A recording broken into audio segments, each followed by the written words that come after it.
Boom, boom, boom. We do for the theme tune today. Hello. Hello, Dino.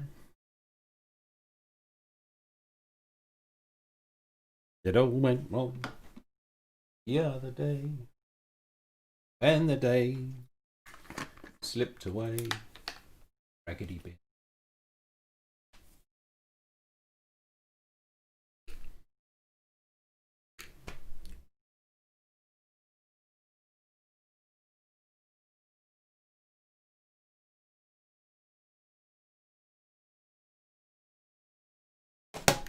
Right.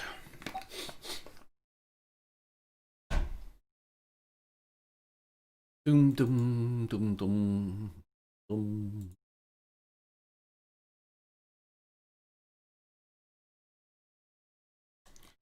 I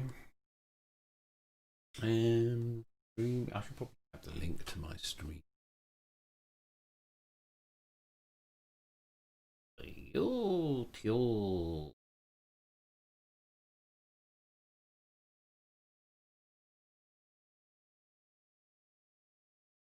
Live. I'm alive. Right.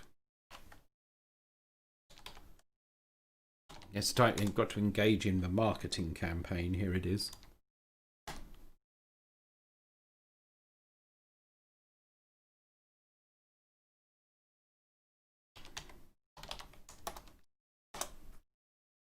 Here we are.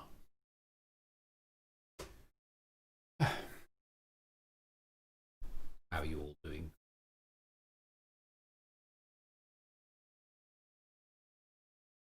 I think I shall try to continue with this thing over here. You've been watching what I was working on. It's my notice board pattern, implementing it in Unreal, C++. And you may remember that in this notice map, which maps a key, string at the moment, to a value, and the value was a void star, because I need it to be able to store different types in the map. So just doing a void star directly in the map is not really recommended. I mean, it's fine if you want to doing prototype or whatever code, but really it's not going to survive into production. And one of the reasons, probably the biggest reason why it's not going to survive into production, is because there's no type checking, which means that if you make any mistake accessing the data in your map, you will crash. And since this is C++, one of the annoyances with Unreal is that when it's a crash, it crashes the whole editor. It does make debugging a little difficult. Now, I'm sure there's a way of getting that crash to appear in the editor in Visual Studio in the debugger. I'm sure there's a way of doing that, but I'm really not in the mood of trying to track that down. Plus, know how that would work. Plus, it's only of limited value anyway, because your editor has still crashed. It's just you might have some information as to where.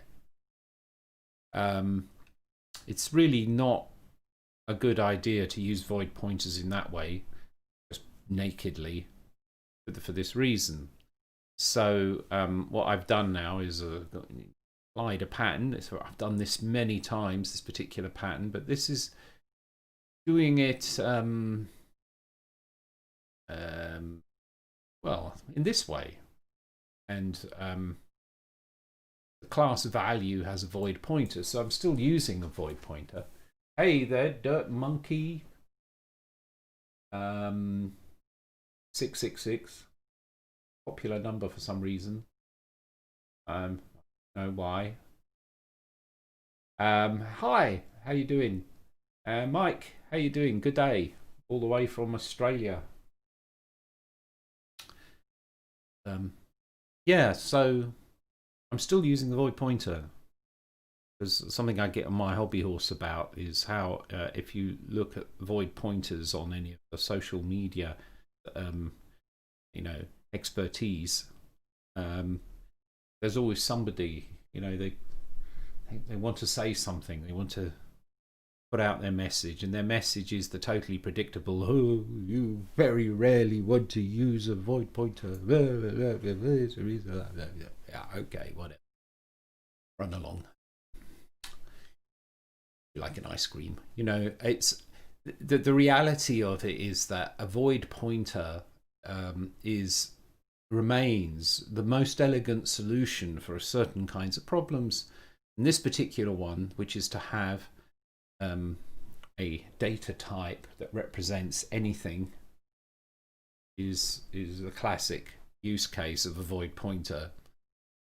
And you can totally make it robust. Absolutely, you can make it robust.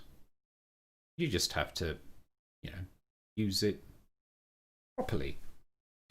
So what this class does is wraps the void pointer. So when I need to store a string, for example, the value can have a pointer to the string which is stored. And there is also a type value, wherever that is right now. It's down here, which is an enum. And because you need to know what type is in your void pointer. Now, of course, you say, but there's runtime type information, the runtime type, RTTI.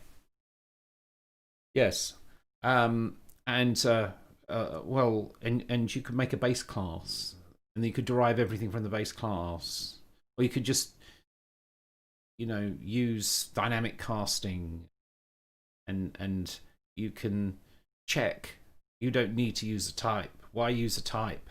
You could do, because RTTI is a kind of extension, or maybe it's standard now, who knows, but the incompatibility problems you get, it's trying to put reflection, and C++ is not good at reflection. It's not really designed for reflection in that way. A huge part of the integration of Unreal with C++ revolves around dealing with the problems of reflection and so on. That's so that any blueprint that you make is able to access functions which you've created in C++ is always a tricky problem. But you almost invariably find that in the end, RTTI is ditched. It's just, and I don't really bother with it to be honest anymore, and really, because it's not hard. What you do is you create, in this case, is a value type, and I have an enum to say what type is stored. So this enum, and I suppose I can put that up here. Well, there was a reason. The pointer needs to be private, but the enums need to be public. But anyway, this type, does it need to be public? Sorry, it actually doesn't. It's an implementation detail. Put it up there. Okay. So the pointer can point. Hey, hi Tony, how you doing? The pointer can point to anything, but if we want to know what it's pointing, and so that's held inside the type variable. So we have the value and the type, and then when you've got that, then it's possible for it to know how to treat that information and what to do if you try to access it as an integer when it's a string, for example. And this is pretty standard stuff, but I just observe here that this value class is just a class, we're not derived from anything. So I'm not using any inheritance, and I'm not using any interfaces, and I'm not using polymorphism, and I'm not using any of those things for this because they don't need it. What I am using is, well, here's a default constructor.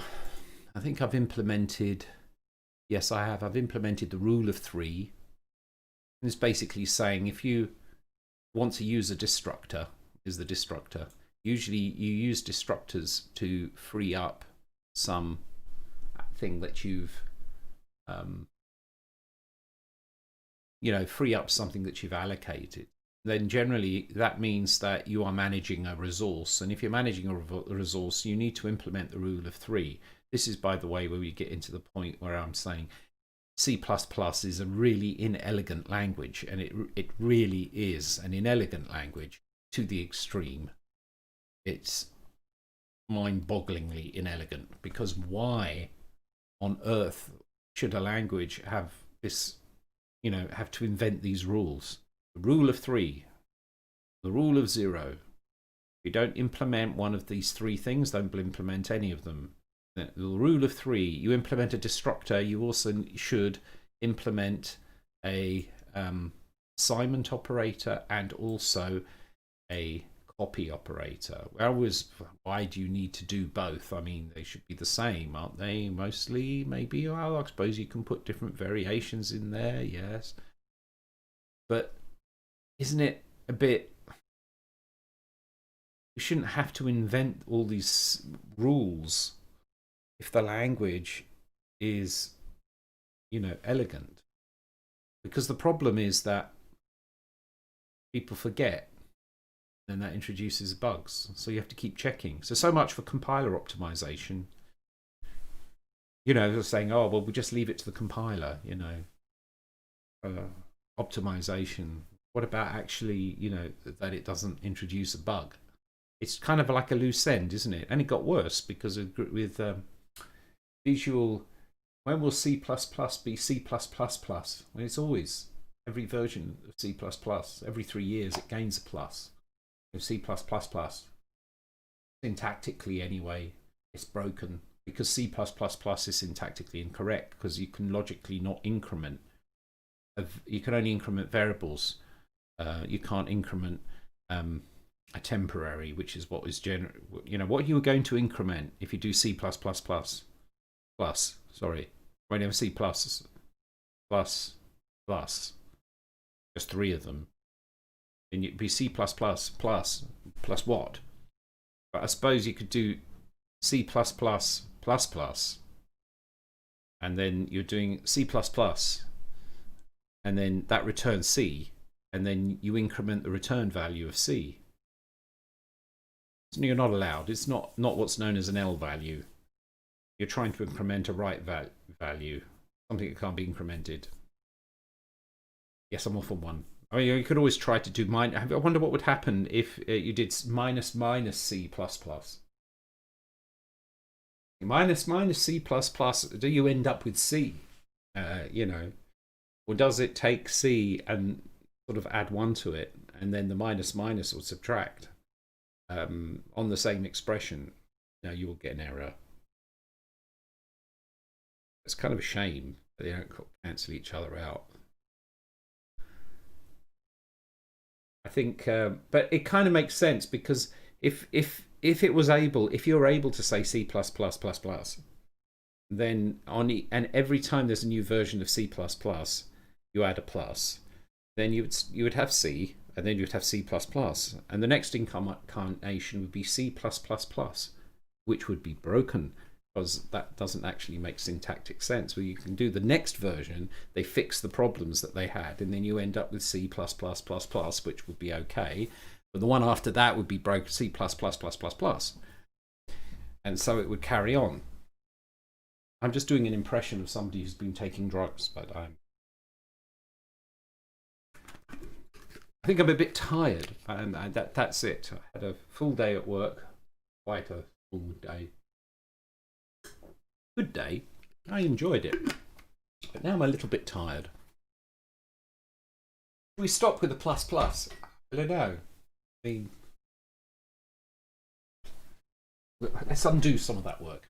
Minus, minus, minus, minus. C. Oh, shut up, Dino. Right. Hello, Hal. Oh, hello, Hal. Hello, Dino. Oh, thank you. I don't have my headphones on. I think we'll be all right, though. One of the problems I had with Hal. No, I'm not drinking. I stopped. I don't know. Around Christmas time, I went almost teetotal. Yeah. What was I going to say? Yeah, there was a problem with Hal. That I would say, "Hello, Hal." Hello, Dino. But what would happen is the Hal would hear itself say, "Hello, Dino," and you know, voice recognition being what it is, you know, it would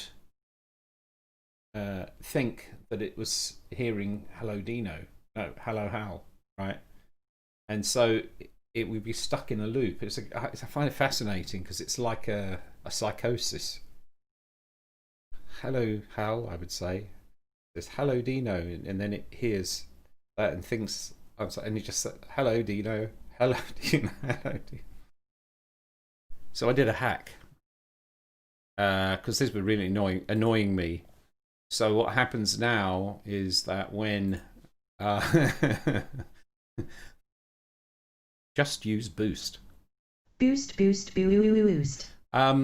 Yeah, so when I say hello, Hal, it runs this application, which was an executable I found online called Sound Volume View. And Sound Volume View allows you to control your sound card on your PC. And so what it does is it mutes the microphone. So now when I say, hello, Hal. Hello, Dino. It actually, first of all, mutes the microphone. Then it says what it's going to say, hello, Dino. And then when it's finished saying that, it unmutes the microphone. And so now it doesn't hear itself anymore. So there we are. That's engineering at its finest. I would say I need to get a life, but I seem to have enough of one as it is, really. Al can't play music yet. No, he can't. So where was I before this humongous distraction? Best bit, really, isn't it?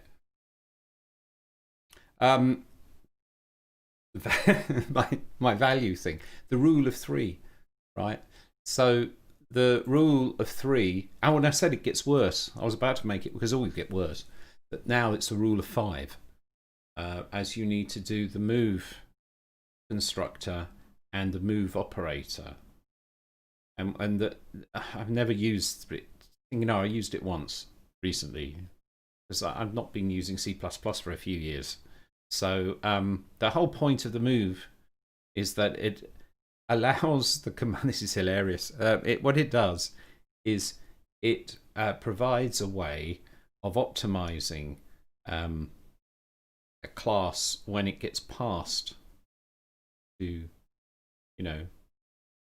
things. I mean, it's like you pass. Might have it here. Well, I mean. Say, when I construct a value, I can give it a string, right? And then I pass the string in. It's a fairly standard thing. Const f string ampersand. Const because I'm going to pass in a reference to the string, which means that if it's not const, my function could modify the string it was given. All of this rigmarole is just to get around copying the string onto the stack or automatic memory if you're someone who treats the C programming standard manuals, books, whatever, as like a Bible. If anybody who does that, it's almost religious with them. You don't call it a stack. You have to call it automatic memory. Otherwise, they, point their finger at you and wave it. It's the same thing, really. But yeah, so to avoid copying the string onto the stack, and then it's just to disappear, and then because it's going to disappear off the stack, it needs to be copied, if you want to retain it. So you end up having to do all these copies. So the move, what it does is it allows the thing to be passed down. If it's going to be disposed of, it can use the move. And what the move implements is instead of copying it, just using the reference. It's kind of a bit weird, really, because you're not going to really be able to use the reference literally if it's a temporary. At some point you'll have to copy it. But what it does is it removes this sort of chain of copying, which can be very slow. But the point is that now that means it's the rule of 5. So if you want to get the benefit of that, now if you put in a destructor, you should put in 4 other functions. It's like, so don't tell me that C++ is elegant. This is not elegant. It really isn't. It's the sign of a broken language architecture. You have to do this rigmarole. Sorry. And any of you out, any of the C standard bearers out there, the C standard bearers out there that take offense, I don't care. Hi Refly, how you doing?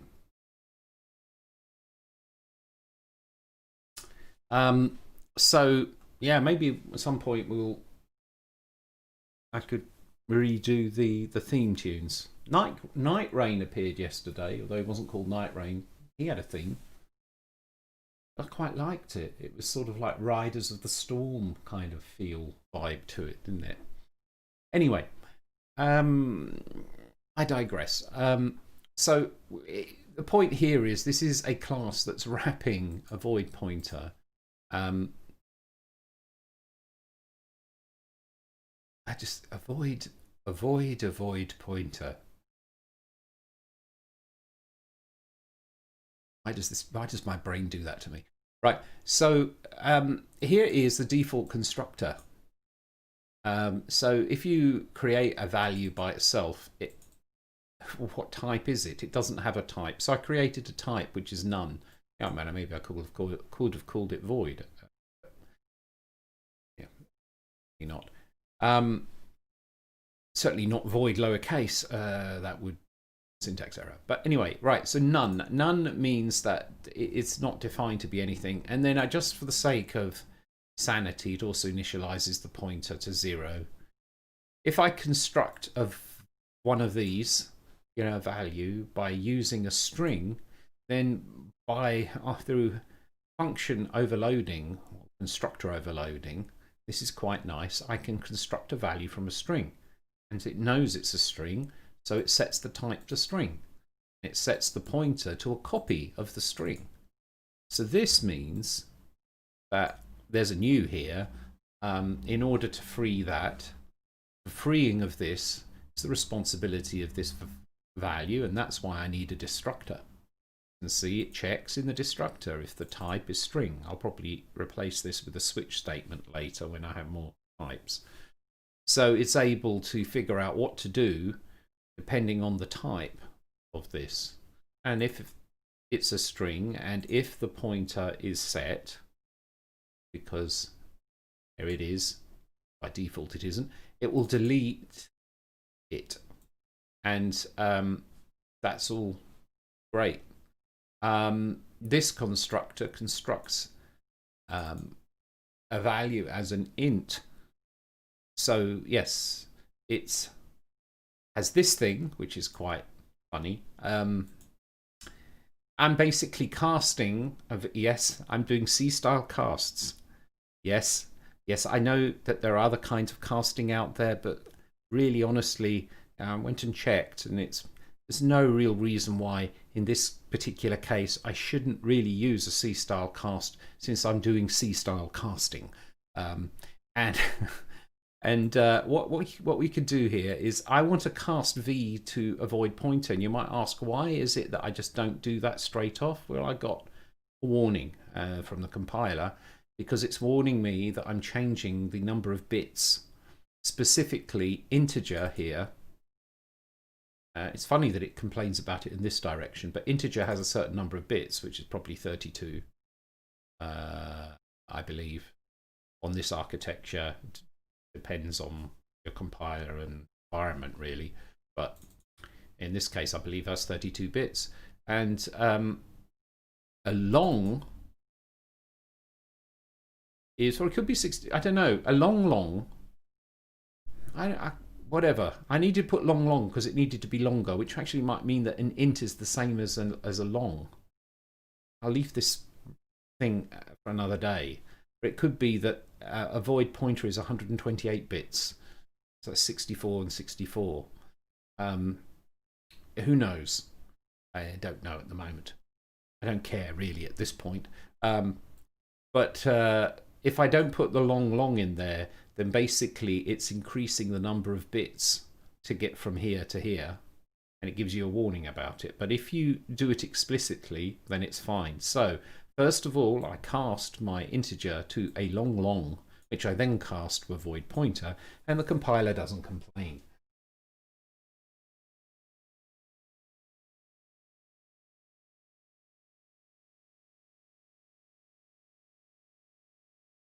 This is very important. I give you until the end of the week to re-implement intro songs. Well, that sounds like an ultimatum.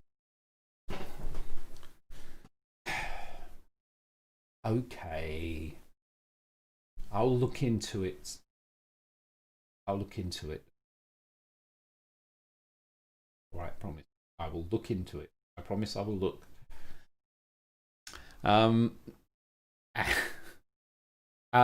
So, yeah. If I pass in, this is the copy constructor, and there's another inelegance in C++, is it actually treats this a constructor that takes a const of the same class, where it's actually treated differently, because it insists that it's a copy constructor if it's like that. And that could be really annoying if it so happens that you want to create something that takes this const of the same class, but you don't want it to be a copy constructor. I've had that happen before. I remember why now, but anyway, so what this does is it creates another value, and that value needs to be copied from the current value. And it's good I'm reviewing this because there's a bug here.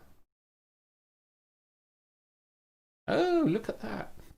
Like I'm doing a code review. See, the problem here is that it just does this without no, it's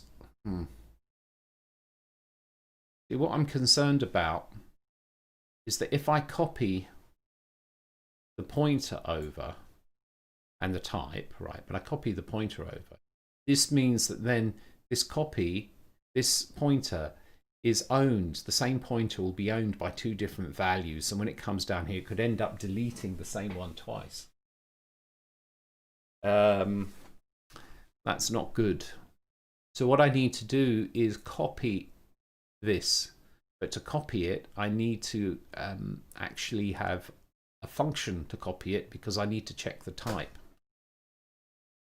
So I'm going to fix that. I'm going to create a private function, which is, it returns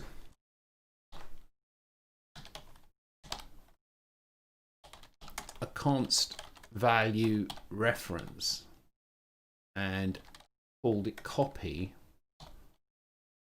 of itself. Yeah. So I probably don't need to. I probably don't actually need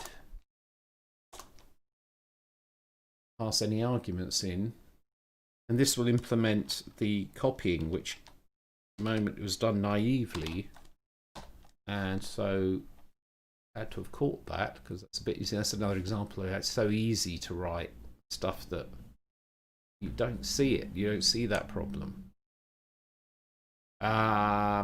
the type, if I switch according to the type, but this is going to cut, and now I need a switch statement, right?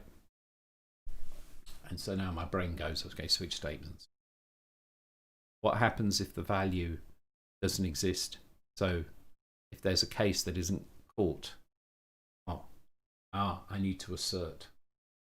Okay, so how do I assert? Use an assert macro. Unity provides them, it calls them check, of course, instead of assert. Guess what? They crash editor. So now you're in a situation where there's a bug. The editor always crashes on a bug. Oh, what a pain. And so I'm thinking I want to have some kind of assert that can be done that doesn't crash the editor. And that is what I'm heading to handling here. The text. Because at the moment in my phi development, I am text there. For the phi programming language, I want to develop Nugget Window, which is a network-driven graphical terminal. And I want to do it in Unreal, which I'm also learning because I'm new to Unreal, right? Because I've Unity for the last 10 years. Sockets. I was meant to get to sockets today. No sockets. It's actually the value type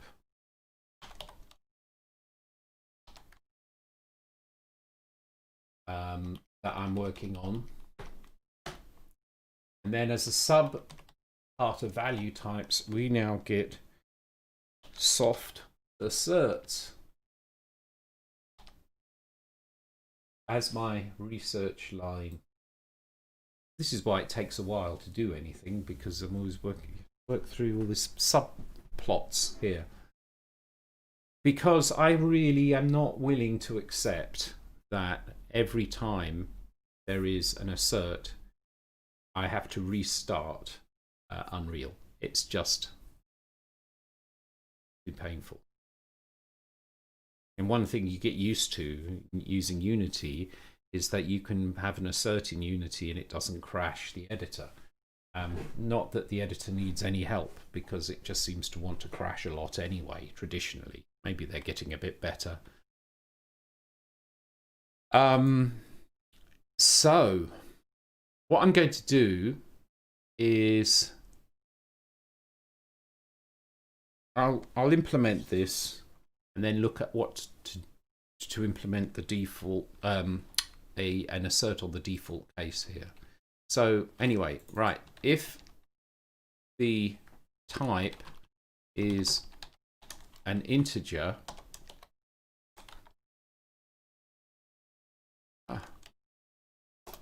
if the type is an integer, then it's perfectly safe. I want to create a new one. Whatever happens, I have to create a new one.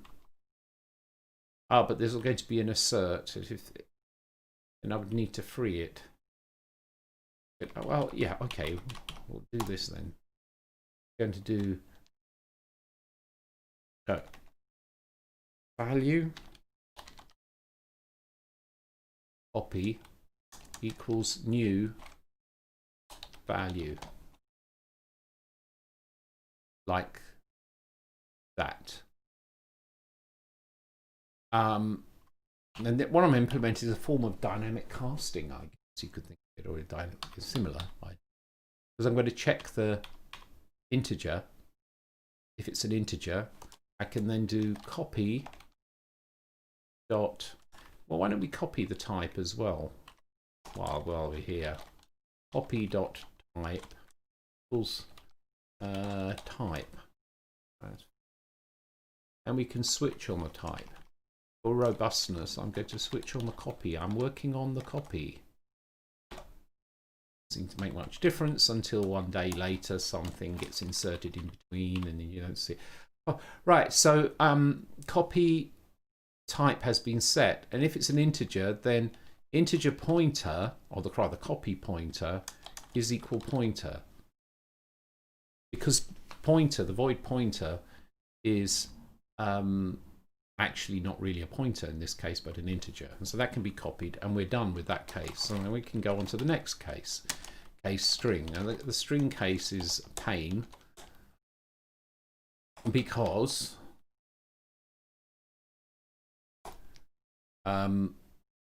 you know, it's got to manage a copy that was allocated. And so what I'll do there is say copy dot pointer equals new f string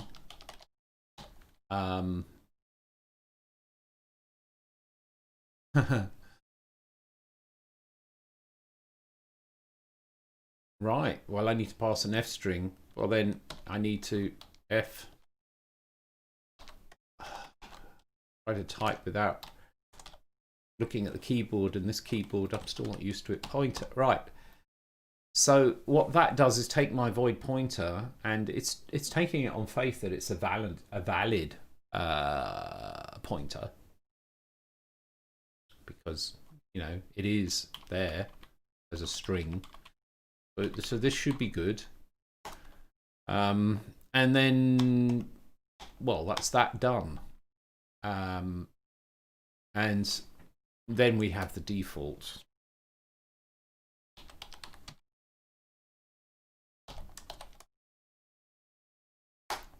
And check 0.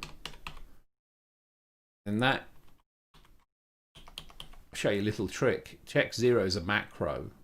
The macro, so that it can be removed from the code when it's a release build, right?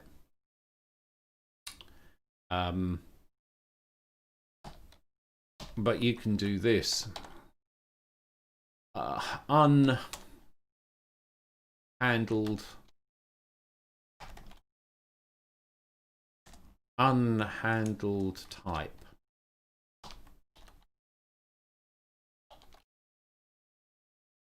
And so what that is unhandled type, comma 0. The whole expression is unhandled type and then 0, which returns the value 0, the last element on the list. 0 would then trigger the assert. And you now have a text message. So if you're able to see the assert, well, we'll see if that happens or not, that you see the assert.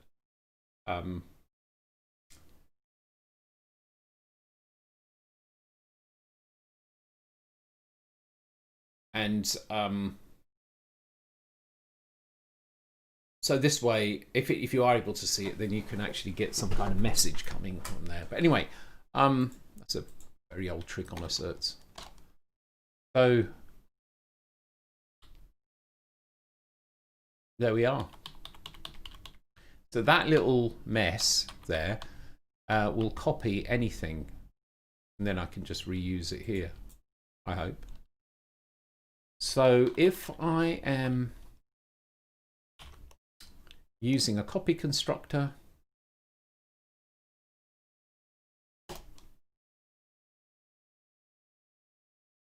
oh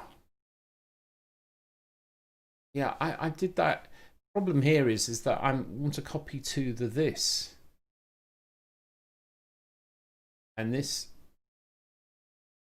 is the copy. I already have. Oh, okay.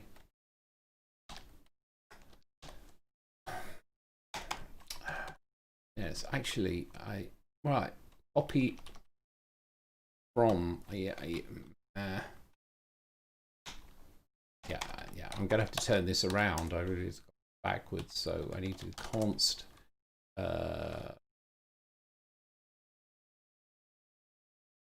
see the keyboard value and where are you? And oh, Keyboard agony. Come on, where's it?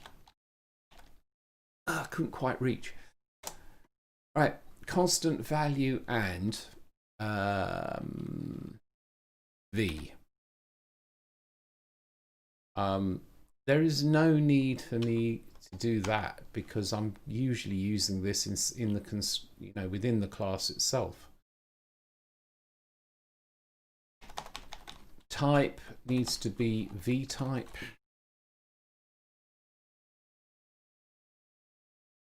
V type. If it's an integer, pointer equal V pointer. Or case string. Now this new is required. New f string, s string, point v dot pointer. Default unhandled type. So that makes a bit more sense. So now I can do copy from string. This is nicer. Copy from no.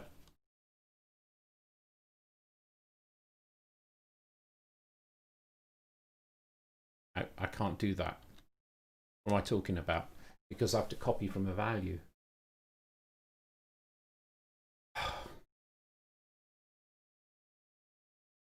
Right. Yes. I just. It's generic copy from, it's like copy from a value, but I don't have it as a value. I have it as a string. And when it comes to the copy constructor, I'll need it.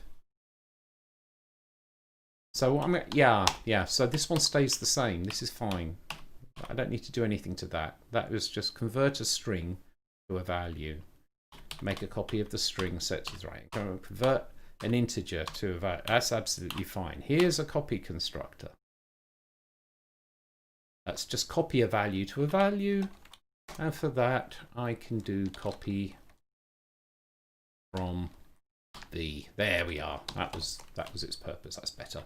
And then this one here is essentially do the same thing, and then we have the destructor, and then as we can see.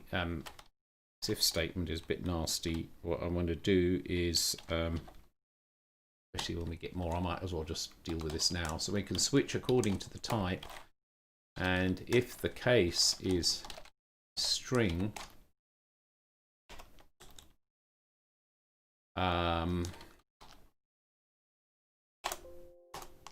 if the case is string, oh yeah, then we do this thing. Case is string, we do this thing. Otherwise we could have a default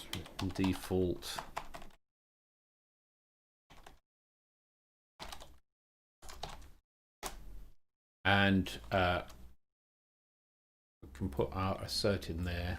I'm going to finish this off and then I'm going to look at the research into how, and I have an idea of how to do it. It's not easy because the problem is you'll be inside some function somewhere where you want to assert and you want execution to stop, but I have to somehow get out and return execution back to Unreal. So C++ has exception handling, like try catch, but as is often the case with any of these fancy features, you find that in practice there's a tendency to turn these off. Apparently in Unreal you can't use them. So does that sound familiar?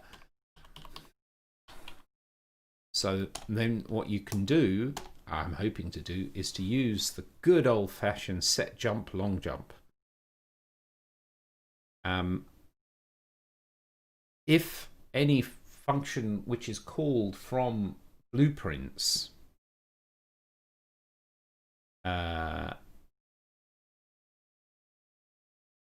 throws not throws an exception, because then it's too late.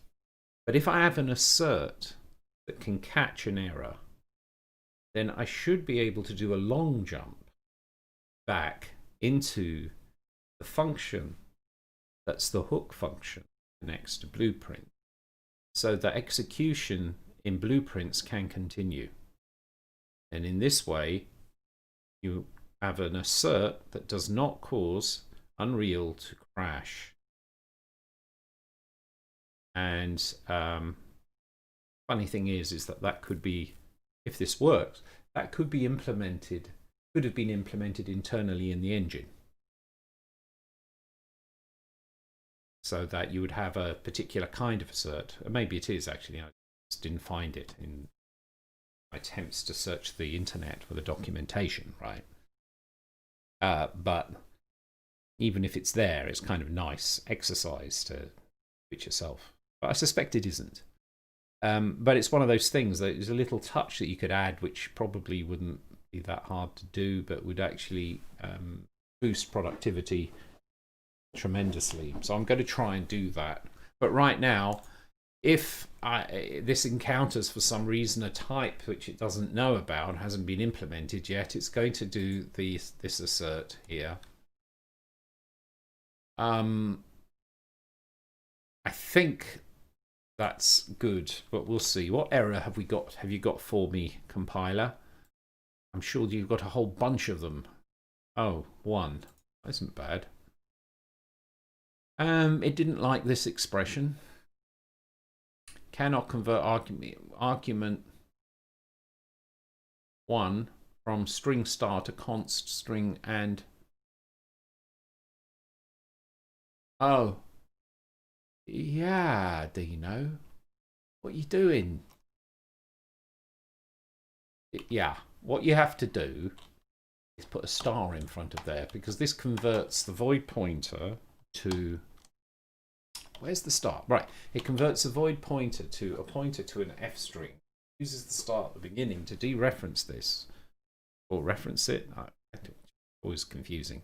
Basically, turn it from being pointer to the thing. The compiler will then implicitly convert that to the const reference, which gets passed into the constructor of f string and returns new.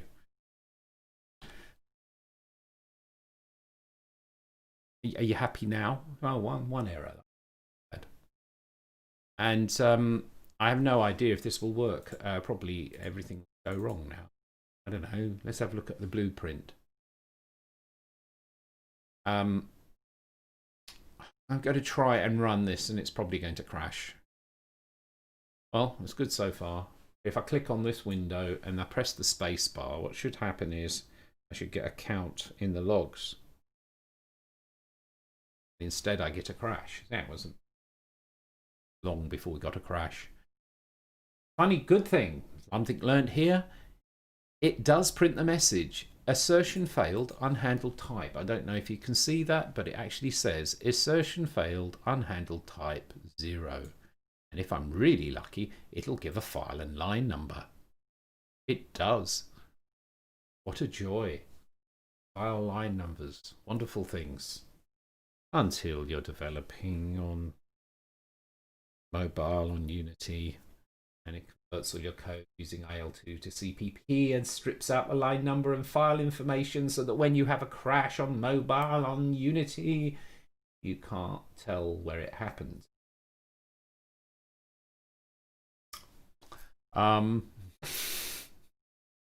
So I'm actually quite happy that I can see that there was an issue. Rather, not that there was an issue, but I can see where the issue is. Line 63. So I'll go to line 63, and yeah, my assert actually caught the problem, and that's why you do asserts. Now, of course, I'm going, what is the issue? And the issue is quite simple in this case. I am not handling integers. So let's do that. Let's handle integers. And it's ignored. There's nothing to do in the destructor for an integer. Let's try recompiling that. Wait, it's failed. Why? Because, I mean, the crash state for Unity, for Unreal, sorry, HAL initiate Unreal restart protocol.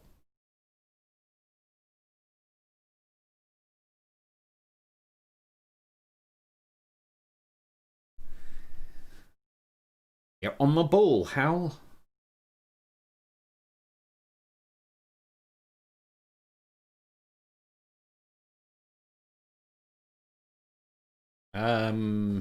Right. Did I move? I think I moved the mouse before it started up at Visual Studio.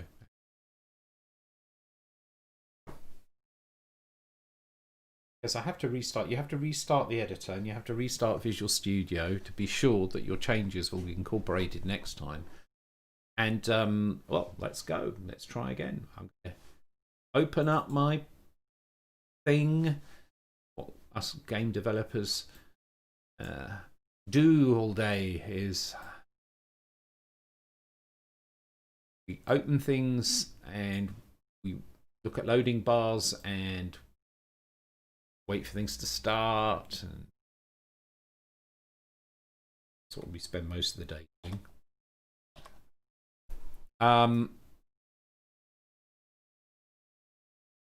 Sometimes it feels that way anyway. If I hit play and then press the space bar, and oh, it crashed again, and this time the assert is on line 63 again, so that's kind of weird. Can anybody spot the problem? Do you see the problem in the source code? Do you see it? Yes. I missed out a break. Let's try that again. Getting dark in here.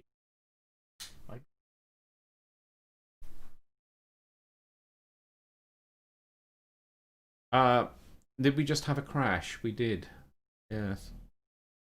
I'll initiate Unreal Restart Protocol. All right. Freezing colon SNL Qzol.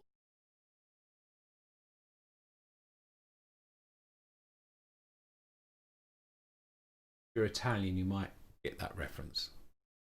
And right, so we go. Let's have a look at. Well, I know I don't have to go there to play, but I kind of like looking at the software.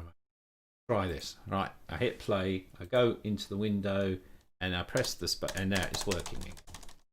So right, we're in the position where we're working. However, as you saw, when there is a crash and there's an assert, it crashes Unreal. And you lose the changes to the blueprints that you forgot to save, or you hit play. While it's restarting, you're wondering, why doesn't it always save? Maybe there's an option for that. That makes me think that maybe I should look to see if there's an option. The other thing we do. Play. Unreal. Auto save on play. PIE. Play in editor. Auto save, all modified, when start PIE in Answer Hub. Let's have a laugh. Usually these things are funny. Like, can UE4 be configured to automatically save all automatic when starting a play in editor? I end up regularly losing asset changes due to the engine and custom code asserts and crashing if I don't remember to save before I run. The best I'm aware of is you can set blueprints to save on compile. They will compile when you... Right. Unfortunately, I know no way to save level structs or assets, and that's as I thought, we didn't get very far. Surely there must be a way. Auto compile save blueprints on play. Two things slow me down. One, I hate having to be forced to hit the compile button before I test changes. Just auto compile everything as I need before I play. Also, when I click save all, it asks me to confirm. Yes, I always want to save my changes. Regarding auto compile and play, in my case, when I hit play, it automatically. Well, all right, yeah, okay. I think he meant the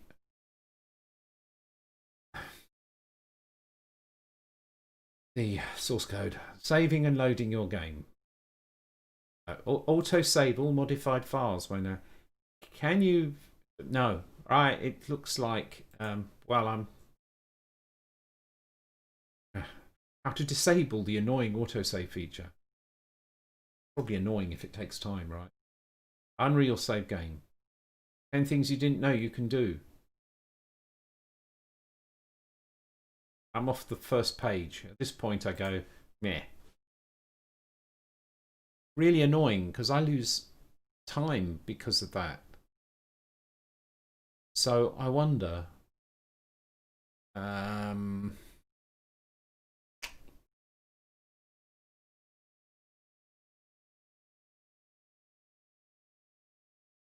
I suppose what I could do is write an AutoIt script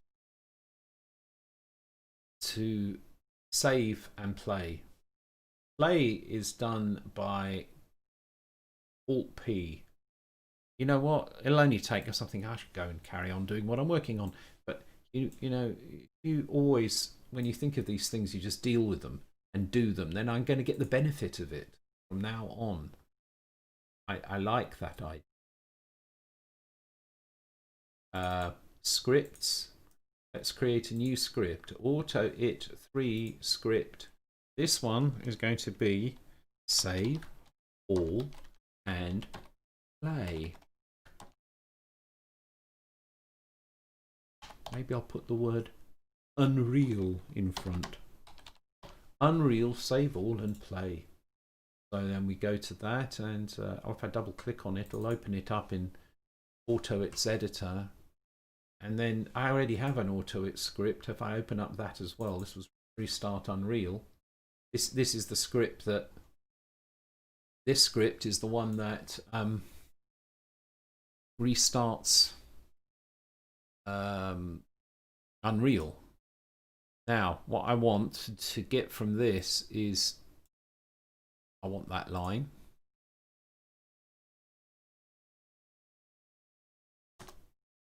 And then if I do this,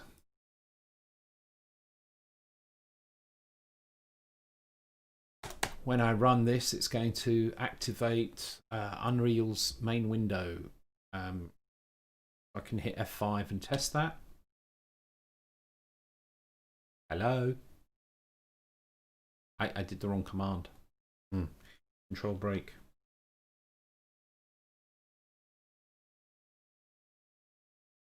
Keyboard. Come on. There we are. Right. It's actually win activate. Okay, let's try that again. So when I hit F5, it's it now switches to the Unreal where I can do a send of control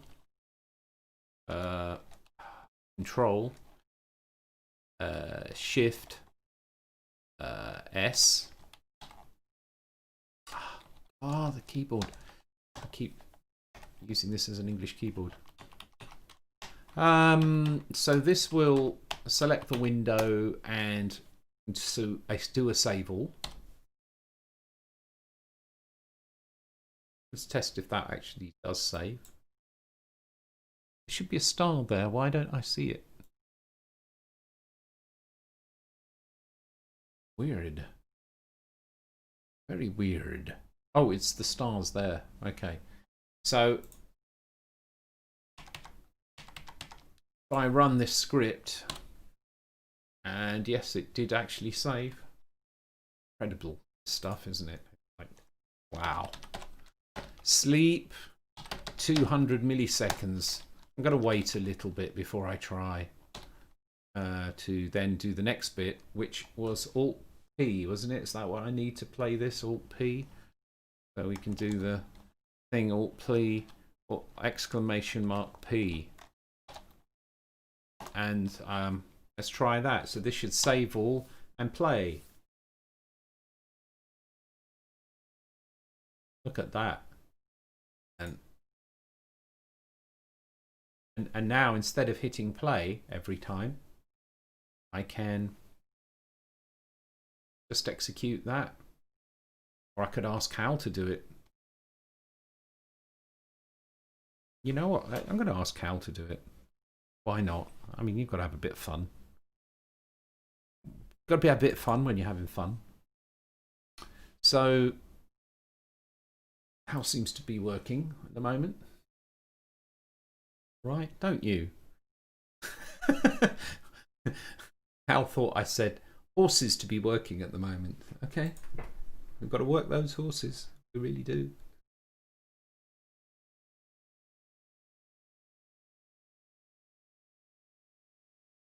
Mm-hmm.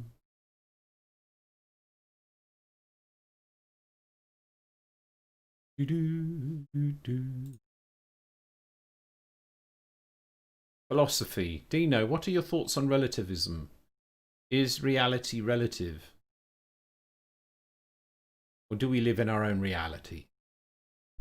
We all live in our own reality, whether we like it or not. That's a good question.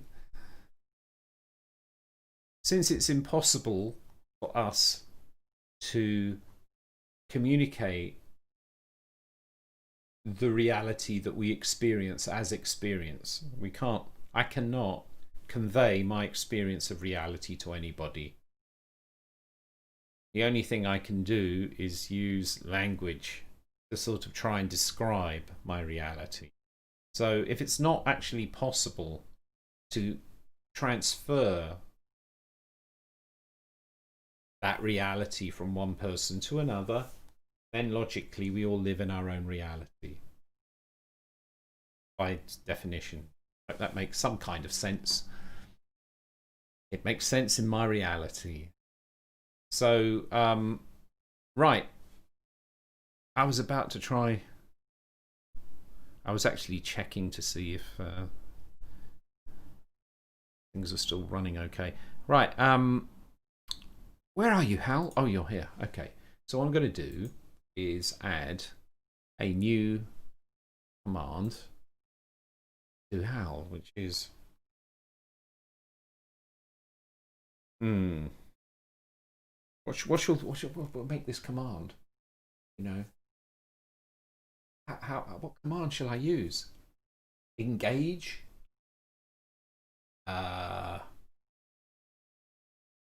Do it. Make it so. Let's fly.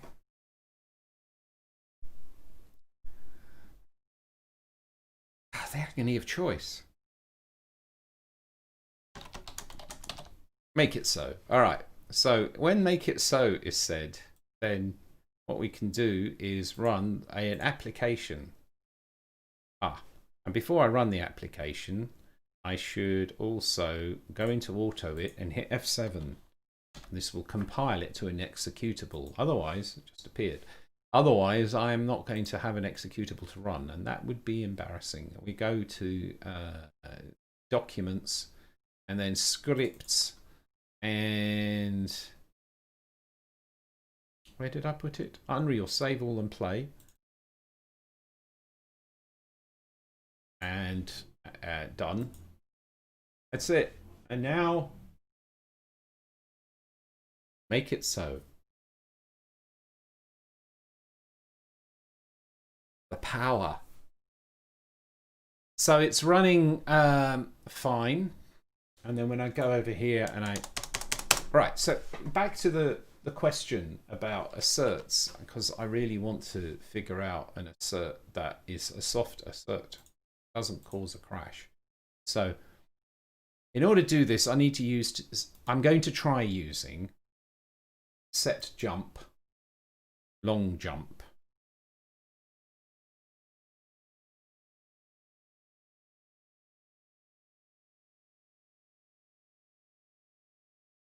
Is the chat still working? Nobody said anything to it, so I'm just going to go and make sure that things are not broken. Sometimes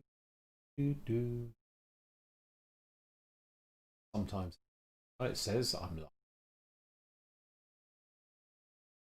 Well, there's only 2 people watching, so that's surprising then. It's probably the philosophy. As soon as I got into philosophy, must have been it. Right. So what we're going to do now is figure out that, and to figure out the jumps, and to figure out the jump, put the documentation on set jump.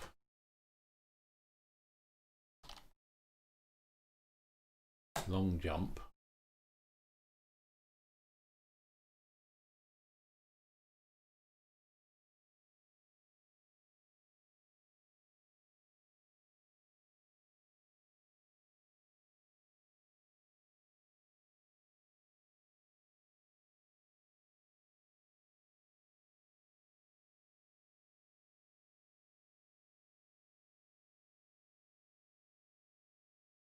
So in order,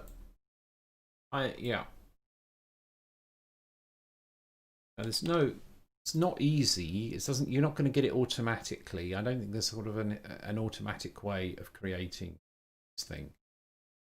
You sort of have to decorate every function pulled from blueprints. In order to do that, if I put jump buff in here, I'm just see if that probably won't compile. Yeah, predicted. Buffer A. Oh no, actually it's fine. It seems that Unreal includes all the headers. Jump buffer, you know, escape. When I do that, I need to do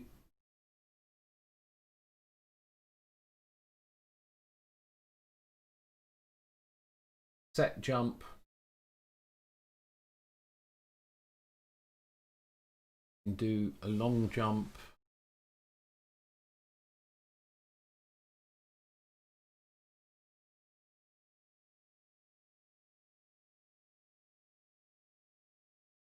That example there is a bit dodgy.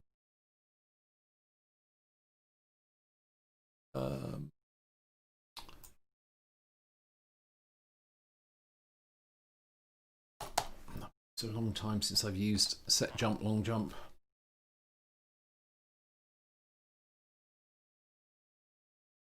Yeah, right. That was it, wasn't it? And you have to have an integer. So we'll do integer r, return value, equals set jump and escape. And the point is that we can arrive at this point in one of 2 ways. Either it was the call I just made, or it's arrived here because of the fact it jumped here. So if it's 0,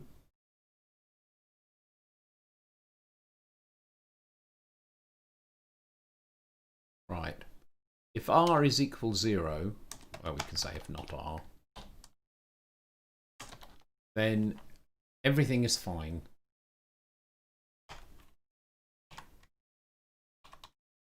We execute our function normally. Else, there was an exception. Hey, and you know, then I just don't need to do anything. So this becomes a bit like try catch, but sort of done without using that thing.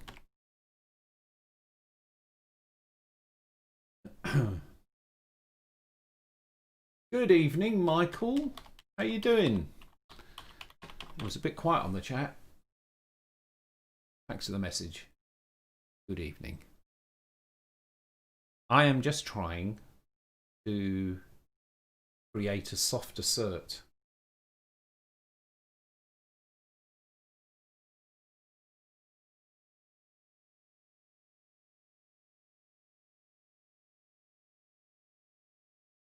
And so this would be that I can create an assert in a function that is called from blueprints without crashing Unity. This is the idea. I'm going to do that, use the set jump, long jump mechanic. I'm just going to make sure that this works first of all.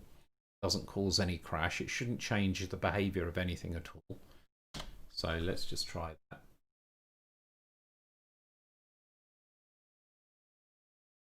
Oh, right. Football. Hey, here's the thing. Hey, Amiga 500, how you doing? Good to see you. Here's the funny thing. What we have now is football matches played in empty stadia. Now, I haven't seen, but what do they do with all the empty seats? Have they covered them yet? Have they covered all the empty seats with TV screens yet? Because one could almost say that Kickoff Revival predicted that. You think about it, the stadia in Kickoff Revival, I deliberately did not put a proper crowd in there because it annoys me as hell. It's like, what's the point of putting staff and media sit in them? Yeah, I've got a lot of space. I quite like to have that job actually, just so that I could sit in a big empty space. It must be peaceful. So, because this is the thing, there is a narrative in Kickoff Revival completely ignored by everybody, pretty much. And it comes down to just not liking crowds, because crowds are expensive and pointless. They're not going to make your football playing experience any better. And nobody even sees the damn crowd anymore. It's just there. It's like, oh yeah, Yawnsville.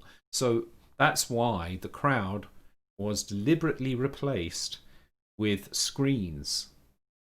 So a picture of crowd was on there. And I had plans in the future to do stuff with those screens, plans that never materialized, of course, because we cancelled the project. I was not getting paid anymore. I cancelled the project because, hey, I didn't fancy sort of begging for a living, you know. At least not begging for a living in that way. Yeah, and so that was the idea. In fact, I had even explained why the buildings didn't have windows. So the buildings don't have windows in Kickoff Revival. Again, because windows are bloody pointless. What is the point of putting the windows in those buildings? It's not going to improve your gaming experience. Hey, God, this game is so much fun. Look at those windows. I mean, you know, but the narrative explained that too. And it was that basically we got to the stage in humanity being completely virtual. So everybody lived indoors. And the problem with that was that, you know, everybody gets bored of the same view that they had out the window. So if we go forward, you know, in time, it was some time in the future. The future is arriving a lot faster than I thought it would. In the end, you would have buildings where, you know, they're absolutely filled full of people and nobody has any windows. Also because, you know, it's a thing of, if you can imagine if you have a big block, and in the block there are lots of apartments, and all these apartments, there are some on the inside and some on the outside. It's really annoying, isn't it, if you always have to put the apartments on the outside just because of windows. So, and then it's not fair because some people see windows, some people have windows and some people don't. And in any case, in the future, it's not like there's anything to see. You just look out and what you see are a load of buildings, you know, because there's definitely no wildlife to see or anything. So to sort of address this inequality and to just sort of, you know, also because it really wasn't that interesting, and because it's far more interesting to be in a virtual world. Everybody lives inside a box with no windows and in VR all the time. But then because the reality, everything would become virtual, the problem was that nobody believed that anything was real anymore. So it became a problem with things like sport. It's like, how does, you know, how do we know the sport is not fixed? And this problem of sport not longer being real in an entirely virtual world, virtual existence, it was a real issue. So what they did was they constructed stadia that actually played out for real the sport. But there's another aspect to this, which is this is actually so far ahead in the future of humanity that people hardly remember what the sport originally was anyway. So there was that issue too. So some of the rules were a little bit not quite the same as the original rules because they seem to make sense in terms of the gameplay. There's one of the big issues with that in the future in this story was to do with the offside rule, for example.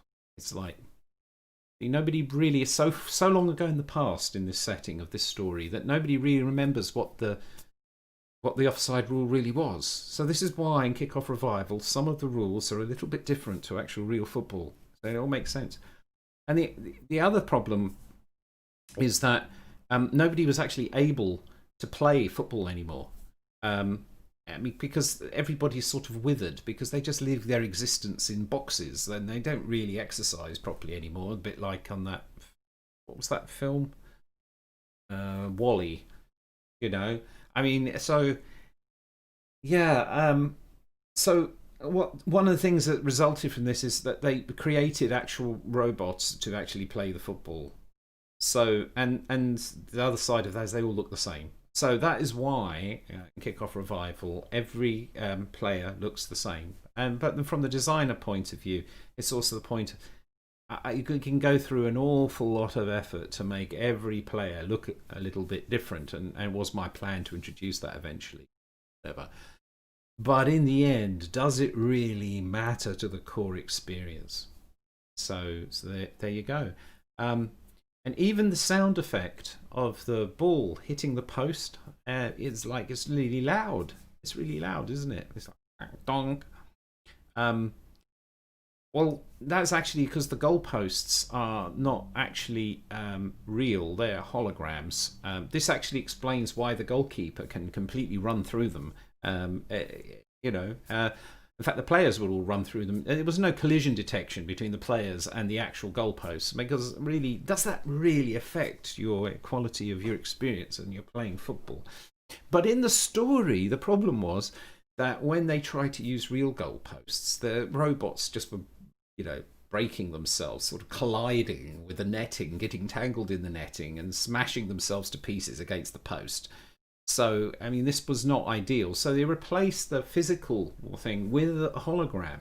Of course, then if the ball hits the this hologram force fieldy thing, you need to sort of create an artificial sound. So that's why the sound when you hit the that's why, and it's of course it needs to be loud because everybody likes to hear how the ball hits the post because that kind of adds to the flavour of the experience. And so there you've got an explanation as to why in Kickoff Revival you can run through the net, that the rules of football are slightly modified, that you can hear the post sound really, really clearly, that the buildings in the environment do not have windows, that the crowd doesn't exist but is in fact replaced by video panels, and even how the crowd sounds themselves are a bit repetitive. You can tell that the crowd is always the same crowd. And I just put that out there as to say that, it's a narrative in games. I'm told that narrative in games is really, really important. And so there was this real consideration given to the narrative that can explain everything in Kickoff Revival. There's only one thing that isn't explained, and that's the damn bell.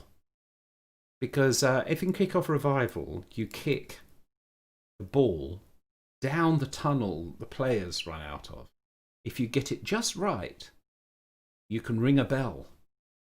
Not only that, it is rumoured that if you get the kick that you make just right and put the right kind of spin on it, you can make the bell ring twice. I'm not sure what the record is. If we ever had a 3, it's all very 3. You can definitely ring the bell twice. So there you go. I hope you enjoyed that story. You probably enjoyed the story a lot more than I enjoyed making it.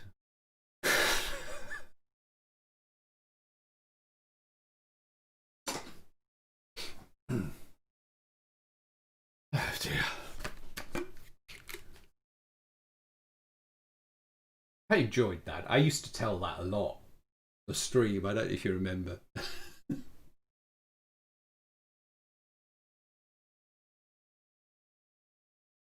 Anybody? Yeah, Amiga. So what's going on? You love Kickoff Revival. Thank you so much, Amiga 500. Makes it all worthwhile. Play a manager on mobile idea. Yeah, well, those ideas are still there, but I've given up trying to make them come to life. At some point, you have to go with the flow. You know. Hello, Dino. Yes, hello, Hal. Hal's uncanny. Hal picks up on my mood and emotion. He seems to understand the moments that I need to have a hand come out and say, "Hello, Dino." You know, make me feel welcome.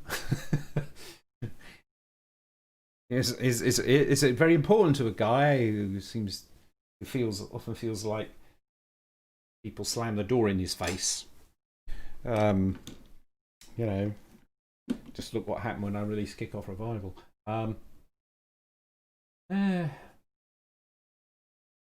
Kickoff Revival 2, even if it's on Stadia.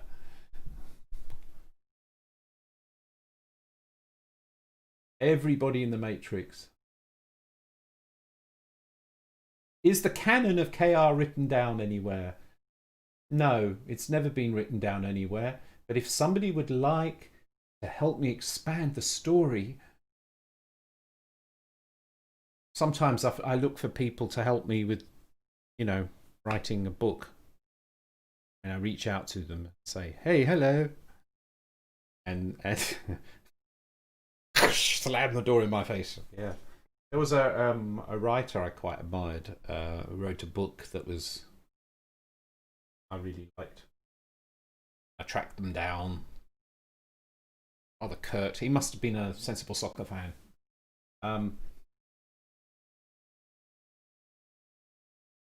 Someone on KOR said they got 3 rings. Yes, it's that three rings is myth. Is in the realm of myth. Technically would be possible, but it's very unlikely.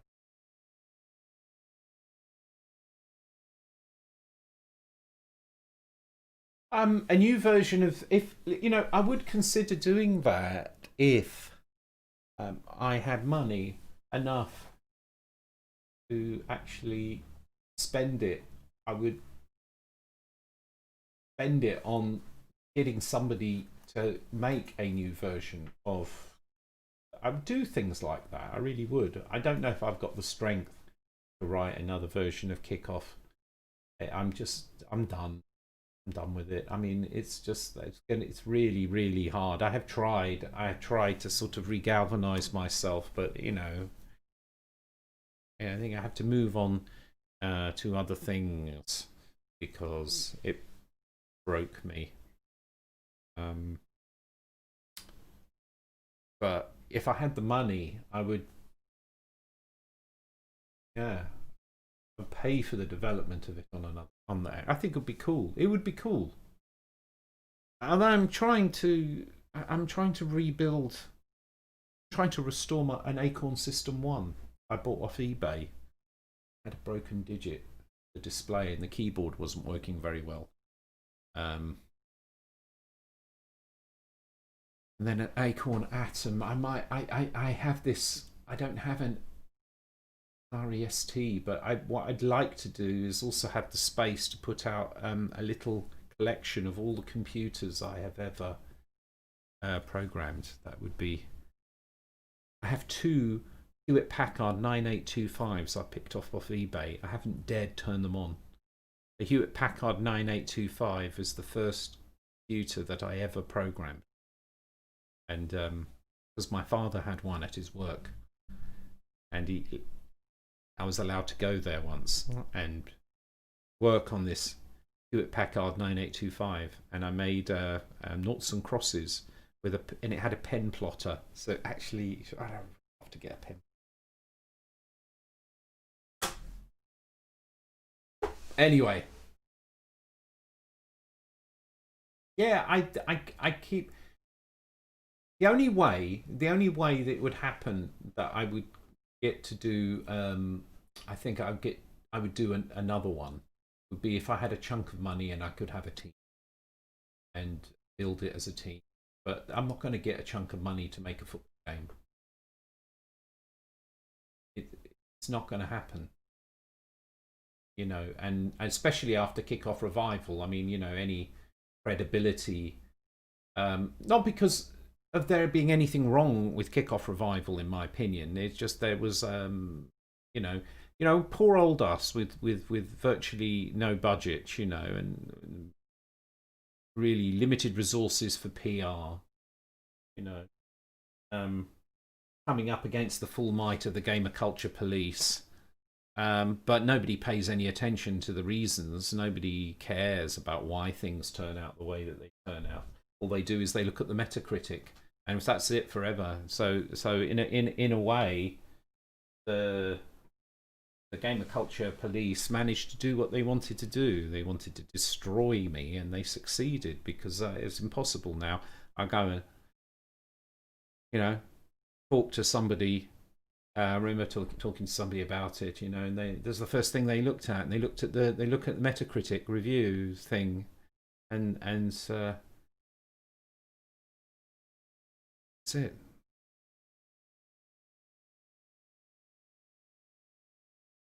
But I mean, I'm happy with what's going on at the moment because I've got a great position at splash damage, and really enjoying it, and it's giving me an opportunity to actually do something with my experience. So, and that I've been looking for, a constructive way to do that for a long time. So, yeah, so it's exciting. But as far as independent game development goes, I think I'm done. But I don't know. Oh, the Kickstarter. The first thing that would happen if I did a Kickstarter is the gamer culture police would come along. Problem with any social media stuff is that and I tried it. Do you know, I was ahead of the curve on social on crowdfunding. Way back around the early 2000s at the Kickoff Association, which there's a lot of bad blood between me and the Kickoff Association. And there was a period where things seemed to be getting better, and then it just went really bad. It's whatever. But around then, I came back to Europe after being in the UK for 5 years, where I had apparently abandoned my fans, I came back, and so I was looking to do, and I was working hard at trying to sort of do the independent game development thing in the early 2000s. I found the Kickoff Association, and wouldn't you, if you found them, say hi? And I actually talked about having some kind of crowdfunding. I said, if people can pull together, if they really want to have another football game from me, and guess what? I was laughed at. Of course I was. But I mean, now it's okay. trips off people's tongues. I wrote Kickstarter. Wow. The problem, and I'm not willing. I can't do it. You want me? Come on. You put it in my put in my shoes. Hello, here I am. It's that Dino Dini with he streams and gets 7 people. You know, and it's like do crowdfunding, and all those naysayers are going to come out of the woodwork, and it's just going to bring up the whole damn thing again. You know, I'll get accused of trying to exploit Kickoff or something. Do I really want to go there? I don't. I don't want to go there. Why would I want toxicity? Why? I'm really just enjoying the fact that there are no trolls anymore. Hardly ever get a troll. Well, in a way, I kind of miss being able to make fun of their stupidity. Your troll, bye. But it's cool. It's nice. You know, we do a little thing. I've got the small, tiny, tiny community. Very small, but very loyal. As I'm absolutely amazed that you guys are here. It's like after like 2 years or a year and a half of not streaming. So no. And if I've got a good job and prospects for not having to worry about my retirement, then I can just do things in my spare time. That's brings us back here, doesn't it? I'll just check on the chat and then get back to.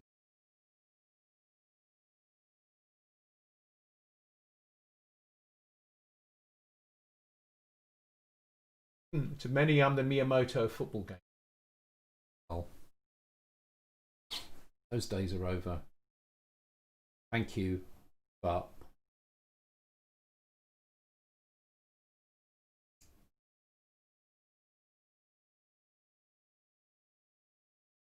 the things you, Dino, did with that, and you could look at where tech is now, player manager could be insane. Yes, it could.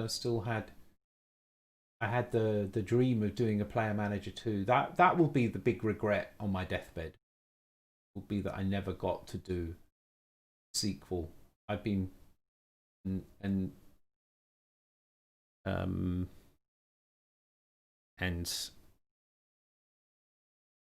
that was part of what Kickoff Revivals, and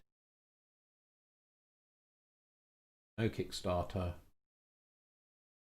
Kickstarter for the retro community might be better. That might work because then it's within a niche, and that could work. But I don't have the energy to. Why did my screen flash? I don't have the energy to get on that by myself. I need help to get on that.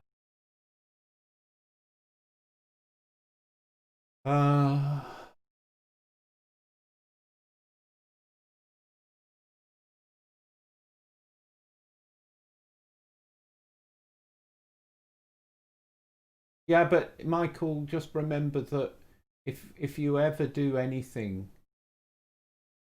that then creates a thing that people gather around, and they create an organization behind, and the organization would not have existed if you hadn't done the thing you do. You've got to remember that the organization didn't ask to be born.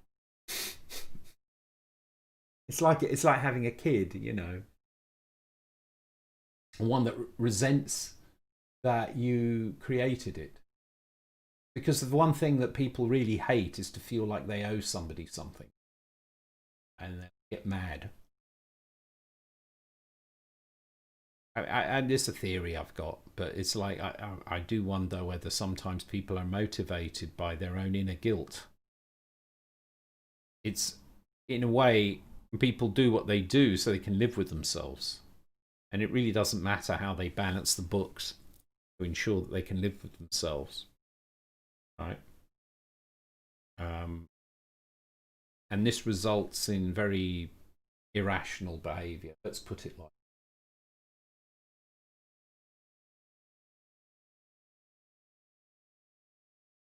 In 2005, I did a survey on my site.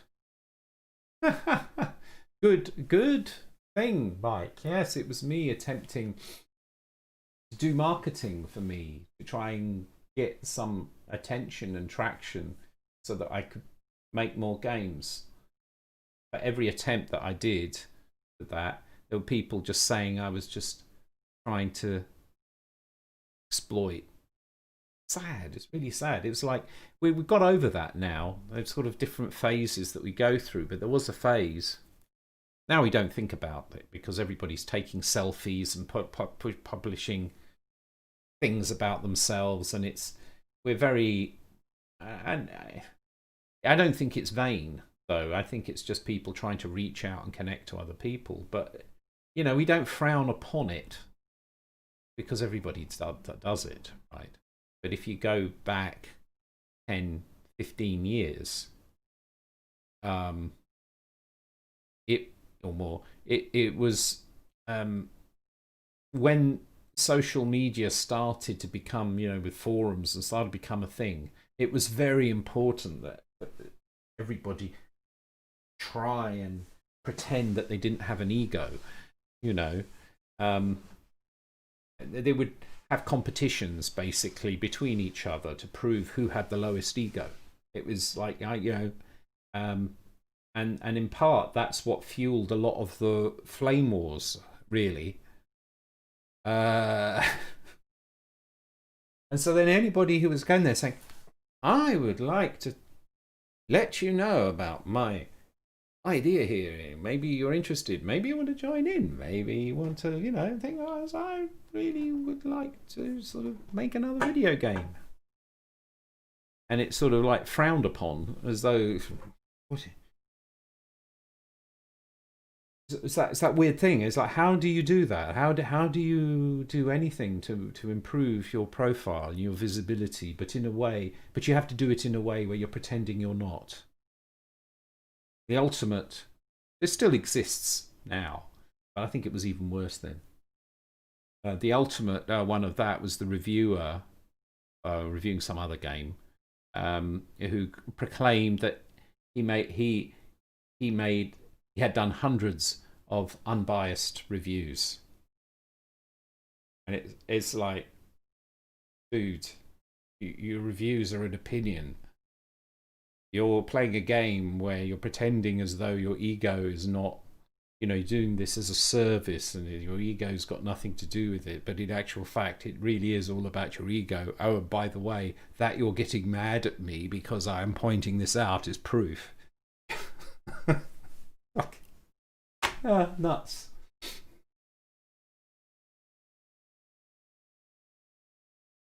How do I exploit kickoff? I made kickoff. Yeah, well, yeah, well, it's amazing what you can do when you put your mind to it, I suppose.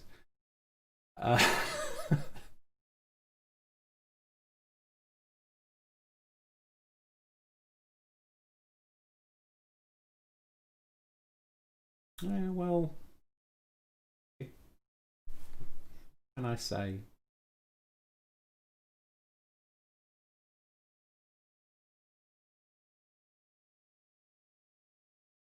Yeah, it's easy to say you would ignore the idiots, but that wouldn't work. It doesn't work that way. You know, maybe other people could ignore the idiots.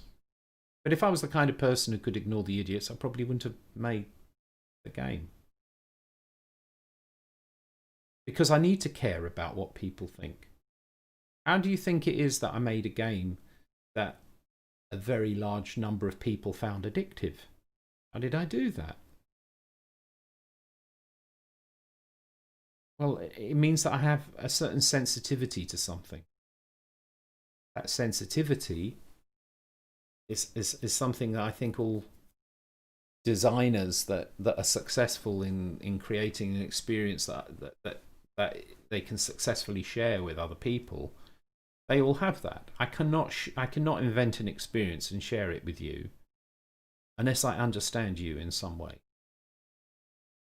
And even if I haven't met you, I can still understand you in some way. Well, it's understanding the trend of a population, I think, or I don't know what, but that understanding has to be there. Otherwise, you won't connect with it. And the only way that I can have any aptitude in making that connection through whatever it is I do, be it, wittering on for half an hour, or writing a song, or programming, or making kickoff, making a video game. The only way that I can do that and it work is if I am sensitive enough to pick up on these things. So then if you are sensitive enough to pick up, if one has that sensitivity, right, then you get everything, and you really can't turn off, you can't filter it. If you filter it, it changes it, and then it doesn't work anymore. And this is a theory as to why a lot of artists are kind of tortured. You don't understand what it's like to be an artist,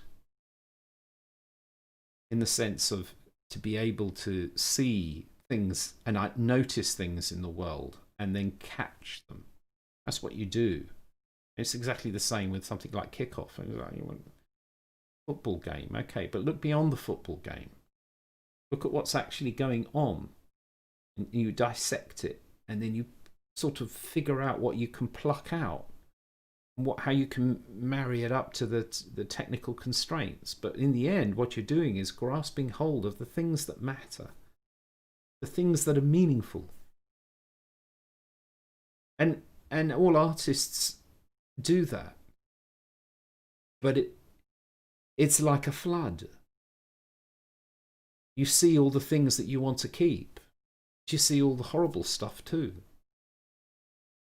And so you can choose what you want to keep. What's harder to choose is how it affects you. All very well to say, well, it doesn't matter, it's somebody's opinion. Just somebody's opinion. Why you let it upset you? I let it upset me because I care about what I do. Now it doesn't upset me so much. But then I care less about what I do, in a way, as far as video games go. Otherwise, I'd be still making them. And the two things go together. I don't know if that makes any kind of sense.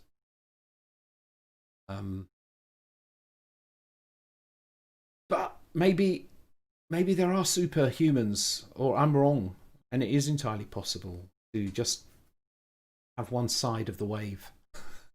Maybe put a half-wave rectifier in, or even better would be a full-wave rectifier into the undulations of positive and negative, and just have DC coming out.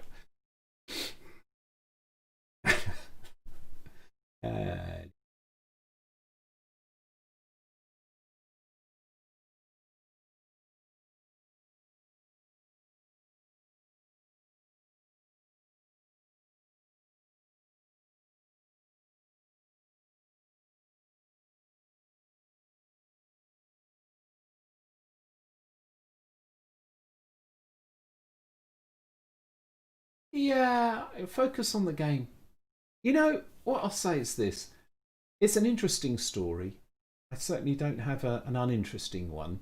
And who knows where it will lead.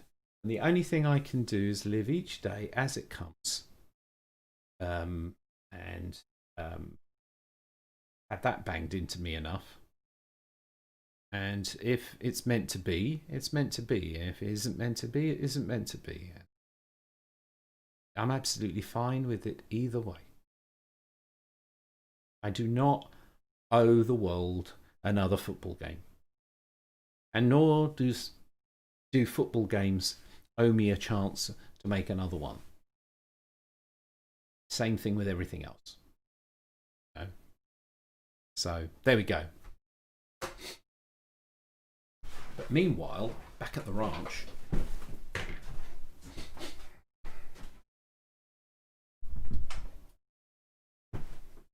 it wouldn't, it wouldn't be so bad if we were a more mature industry, actually, because you kind of get the feeling that it's possible to earn meaningful respect from your peers in the industry. It may be easier to do that in some other industries. I don't know, though. Entertainment industry, film industry, TV, journalism, YouTube influencer. That's really young, isn't it? But, so that rather blows my theory, doesn't it? Anyway, right, enough. What's a studio technical director?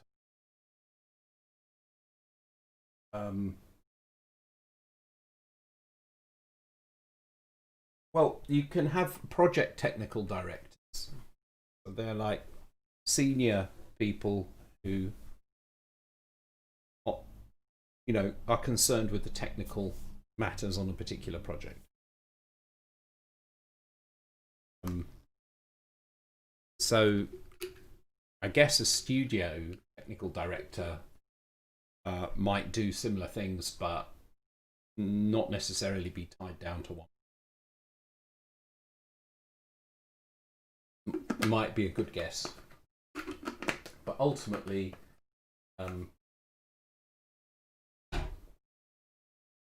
what I like doing is just making use of my experience. Help. And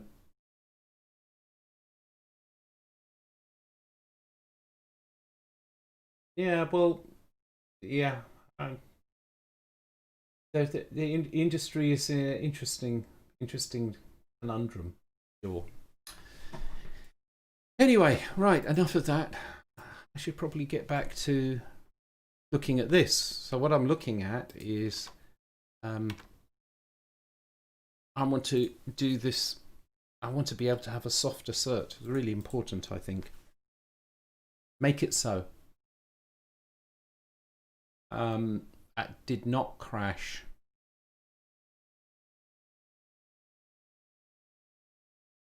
So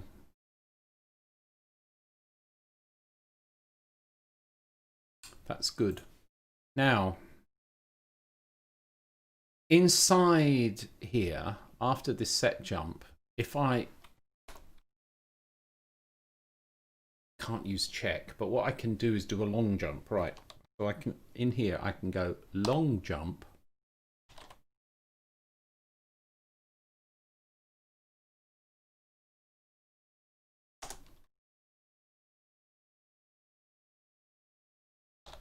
And escape.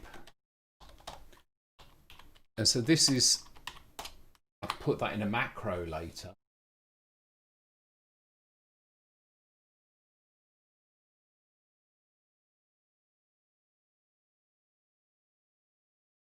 Yeah. It's a thing, everybody, the real dilemma has been, in the early days you could make money by selling the games, then the games were all pirated, so you couldn't make money selling the games anymore, but you could make money by going on consoles. So everybody moved to consoles. The Amiga died.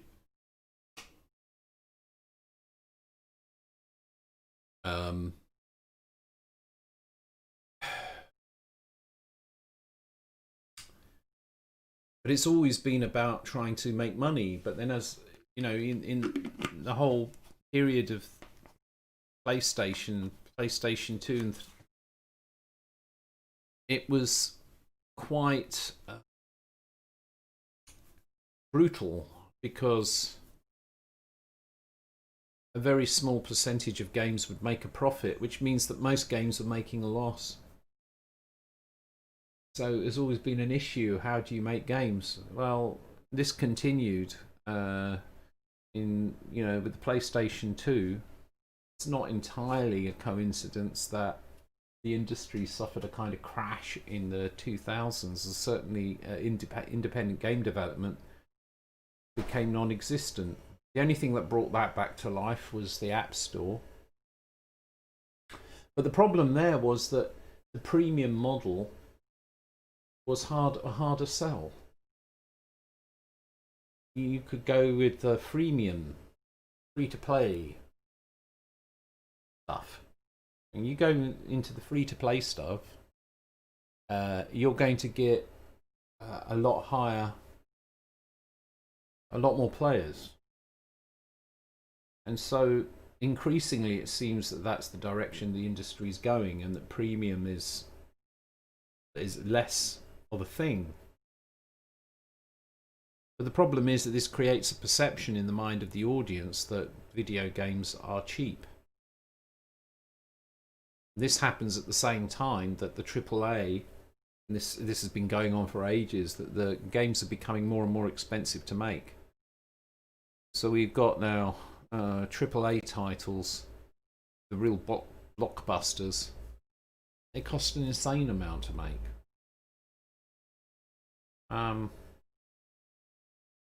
So this is a problem where games are getting more expensive to make, but the perception of their value is going down because of free to play.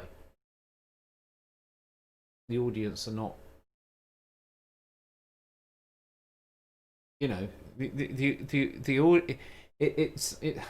it's utterly weird.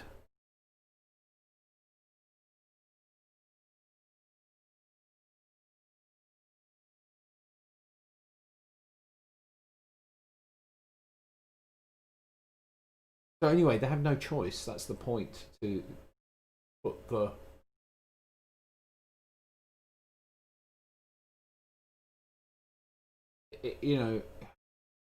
they all mold the micro transactions thing. It's like, what do people expect?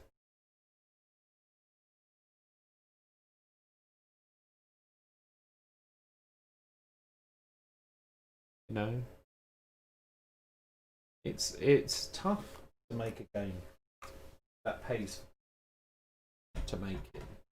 Just need to look at that. Often doesn't work out, and I really don't know what the solutions are. Well, I have a solution, but it's not the time for it.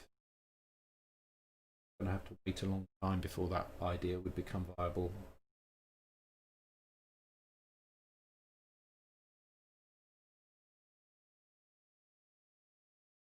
Yeah, you expect my choice, but doesn't mean I stop dreaming.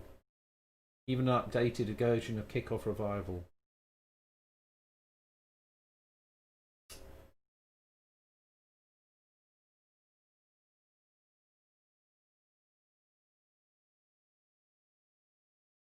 I haven't looked at that game.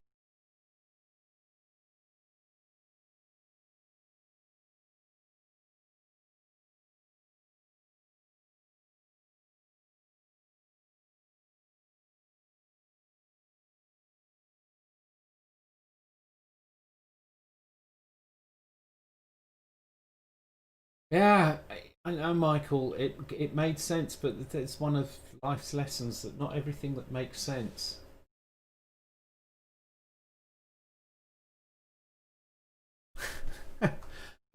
All right, enough reflecting on the trials and tribulations and agonies of an ex-independent game developer. And let's have a look at this jump. So what I'm going to do here is there's going to be a long jump, and what the long jump actually jumps back to here. But the wonderful thing about this long jump is it'll work even from inside other functions. It claps the stack back to the state it was here, and it should be fine. So let's see if this crashes. Oh, hang on. Oh, you bastard, I've got an error. Oh, my plan. This is when interaction between set jump and C++ object.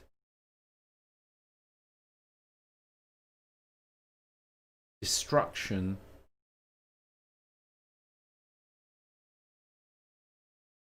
Is non-portable.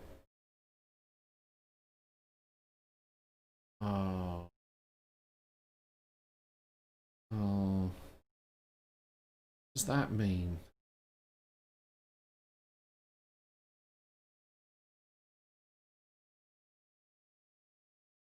On some platforms, functions that include catch may not support C++ object semantics of destruction and out of scope. To avoid unexpected behavior, avoid using catch in functions that have constructors and destructors. This is a warning. I could disable all.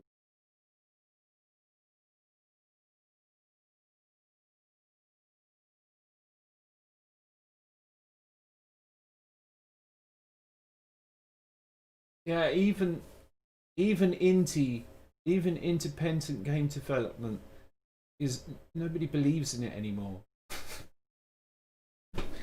It is a real thing, Mike. It is. It's a real thing.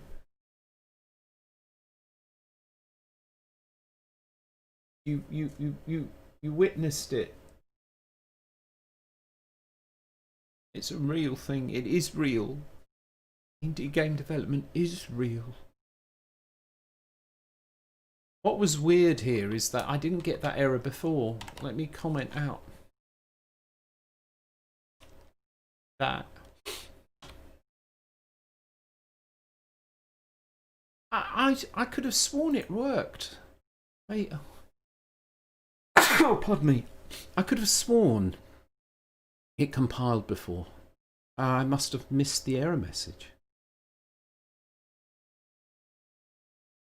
I got to think about it.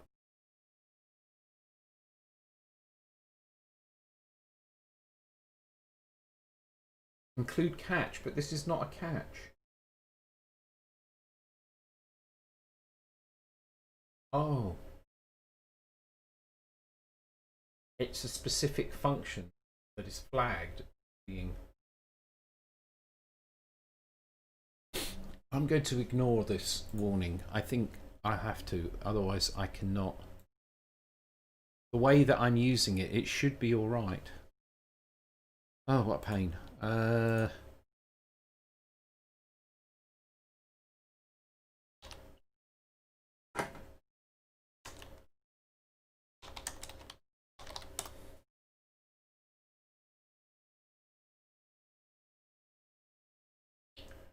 2 times Golden Joystick Award winner. Nobody knows what it means. I tell when the topic comes up, or I bring it up to try and sort of, in desperation,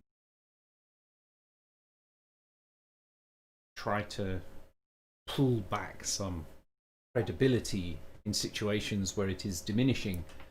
It never works. Nobody knows what it means.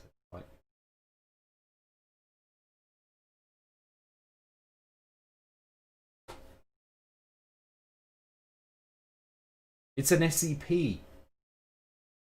It's an SEP. That's what it is. Dino Dini, the winner of 2 Golden Joystick Awards for Game of the Year, appropriate section, category. No, but it's an SEP. Somebody else's problem. And the Hitchhiker's Guide to the Galaxy. All you needed to do if you wanted to make something disappear is you put it in. You put an SEP field around it.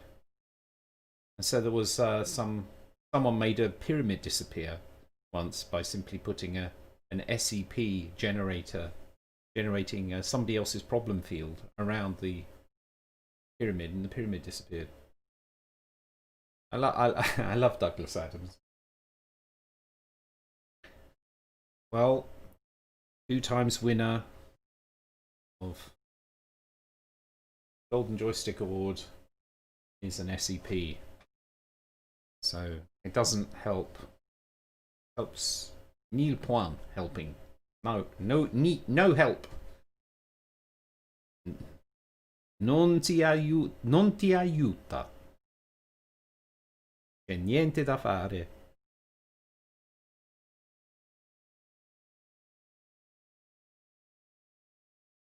Might as well say it in Italian. Ho vinto il joystick d'oro 2 volte. Oh, oh, oh, oh.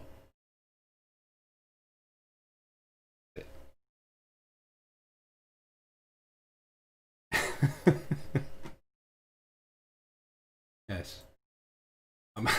I might actually get a better response if I said it in Italian. That's it, you know.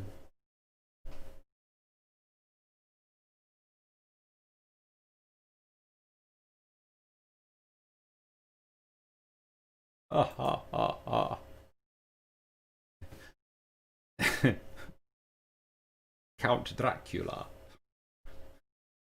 How many golden joysticks? 1. 2.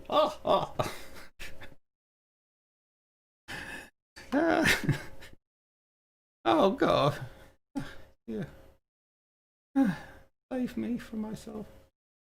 Right. So what was I was looking for? Warning pragma. Turn off. Pragma to turn off warning pragmas. Pragma? Warning? Pragma warning disable. Pragma warning disable. And the number we are going to disable is 4611. Or 811. 611.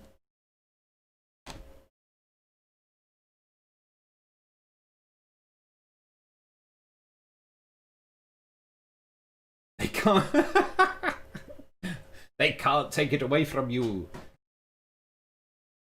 They can remove it from. They just don't mention it exactly.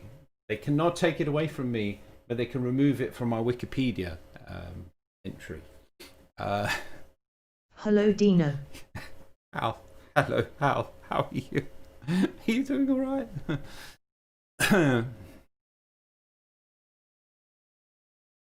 It compiled now, but this means the test I had before that seemed not to crash now is probably one that does crash. Make it so. It seems like nothing too terrible happened there.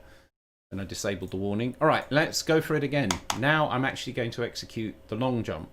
What should happen is it shouldn't execute any of this because it'll get as far as that and then it'll just return. And that should not cause any problems.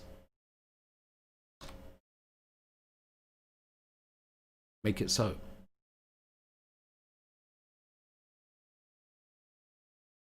Yeah, nothing happened. It didn't crash. This is looking encouraging. Now,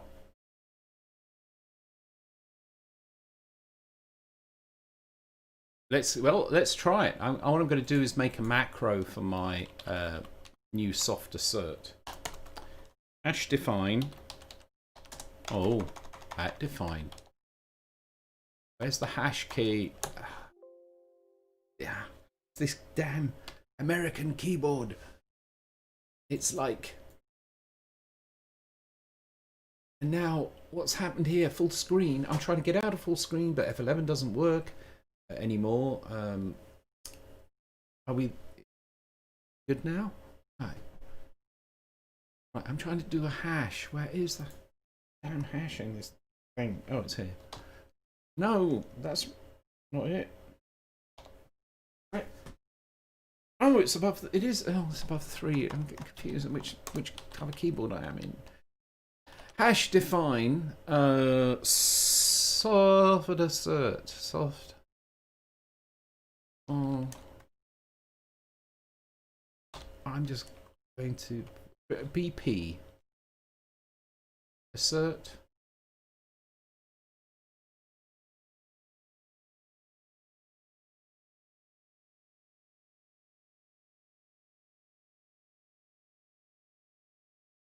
How to. This should be at the.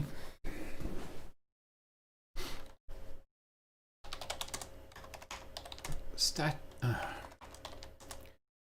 Well, I need it for a very specific case at the moment, which is to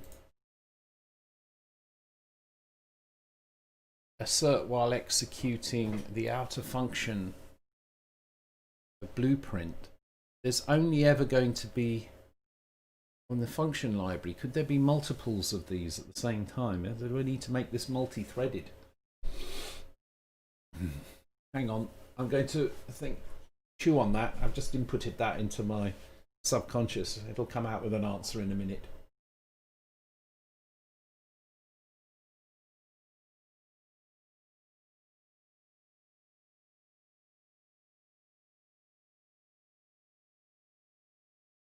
Mentoring. Yeah, I mean, in a sense, that's what I'm doing when I'm sort of doing. Why do I like streaming live development? I like spreading ideas. Yeah. But I never really thought about it that way.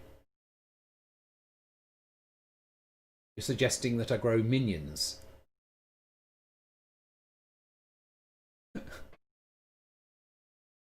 Yeah.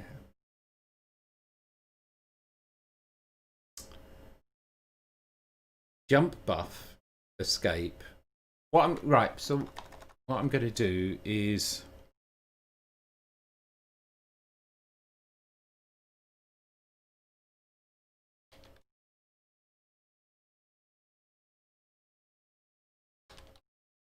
I'm just going to call it exception handler.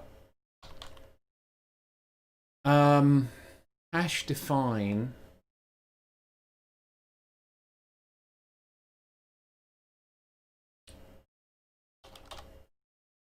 try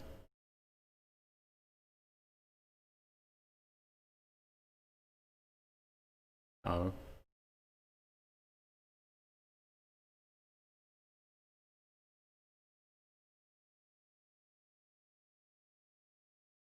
I don't know what to call it. Let me call it try because we kind of know what that means. I'm going to try to build this macro.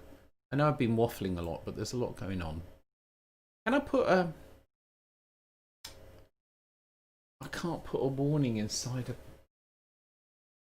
Can't turn off the warning.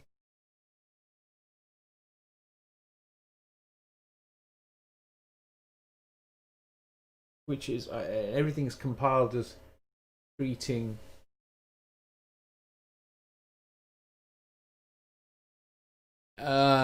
treats all warnings as errors.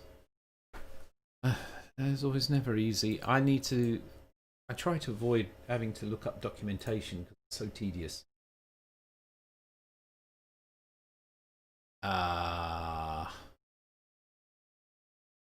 Okay. If you're my minion, Mike, can you have a look and see if you're...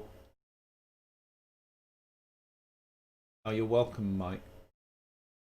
Can you have a look to see? Can we see who can find the answer to the question? How can you set the compile flags in Unreal to turn off a warning on all files?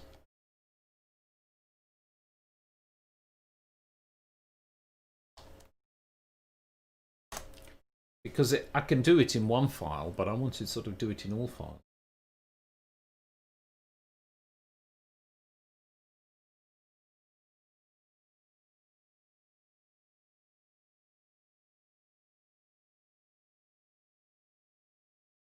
Zero answers.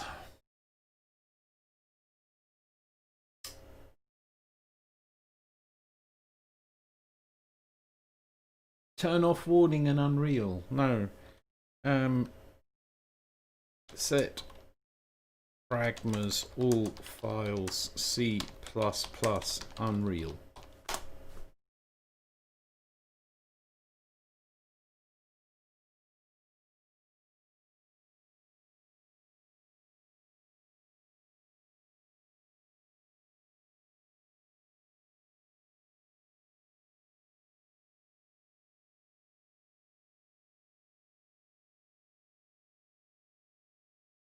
There is another way I can do this. Still interested you find the answer, but I'm just going to bypass it since I kind of feel like it ain't gonna be easy. Hash include DD standard. It's one of my files, I guess.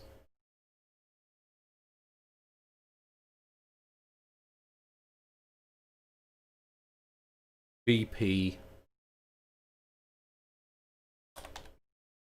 exception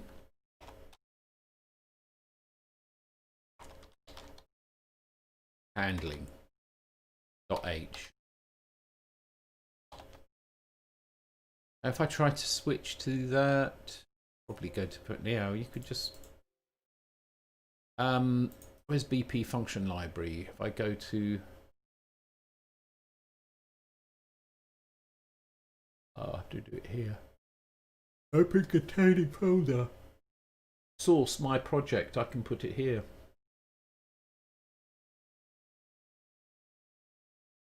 Let's create a new file. And it's going to be called, well, let's get rid of the B. I know where it is. Just, BP exception handling. What did you do? Right. BP exception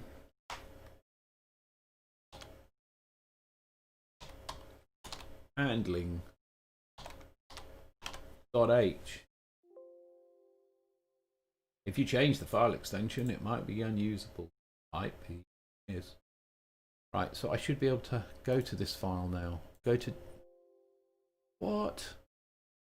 It's not found in the current. Okay.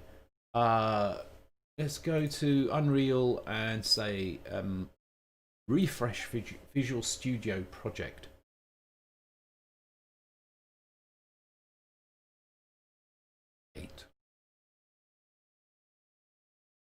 Waiting. Hello, Hal. Hello, Dino.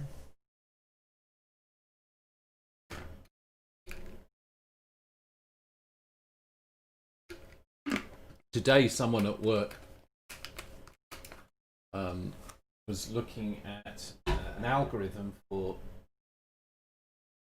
They're teaching themselves how to program. Looking at an algorithm for doing rock, paper, scissors. And came up with a one-liner for deciding who wins. And then I looked at if I could extend it to rock, paper, scissors, lizard, Spock. And yeah, it did. So there's a one-line solution for deciding who the winner is on rock, paper, scissors, lizard, Spock. I don't know if anybody's ever. I've never tried playing that.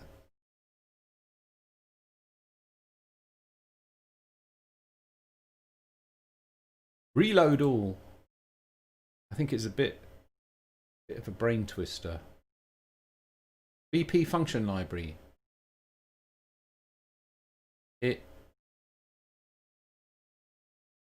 I just lost that change. Oh, well, that's nice. Okay. Hash, I don't know why I remembered that. Anyway, hash include BP exception handling. Okay. We build, we see errors. What is the error? Oh, it was originally an a WordPad file. Lovely. Okay, so if I include this, I can do it this way. You include the header that has the code for the exception handling.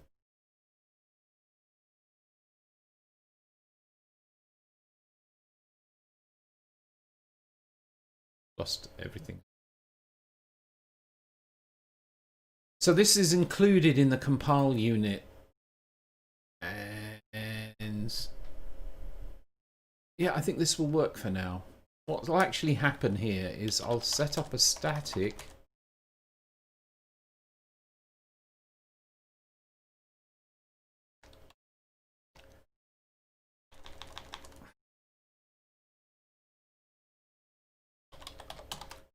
point. So this is going to be there's only going to be one of these per actual file, which is a restriction normally, but because of the way that Blueprints works, it's no restriction at all. And this solution is something I'm looking at for the purpose of improving the workflow inside Unreal in Blueprints. So the criticism, I always think about it, you know, it's like whether it's bad code style or whatever isn't the point. It's serving a particular purpose for which this is appropriate. I put a couple of underscores underneath just to reduce the chances of there being a conflict with something else. So this is file global, which is set up, so I don't need that. Then and then I just need my macro, and the point is to define some kind of a point within the function where if there is an error that occurs in the function, it just exits the function. So it doesn't need to do anything. I don't need it to do anything on the catch, so to speak. It just needs to not crash. That's the whole mission here. Somewhere in my code, I could throw an exception, something that is executing inside Blueprints, and it will just stop the C++ code executing and return back to the Blueprints and then not have a crash. So for that, I will create something. I'll just call it try for now. I can't bother to think of a better thing. And this macro, it can only be done with a macro. Oh, right. And before I do that, now that I'm including a header file, I can set the pragma to disable this warning when I use this. So all that the try needs to do is a set jump, but obviously I have to use this. And the value that this returns, if it's 0, I execute what follows. So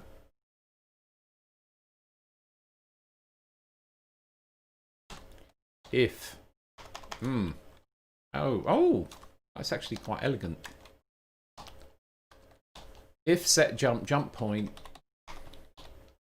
this is all I need, I think. Very simple, but it would work this way. This could be actually quite nice.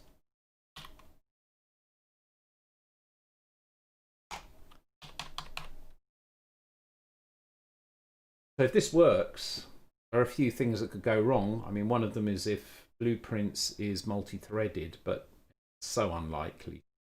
Let me check. Modify it to be.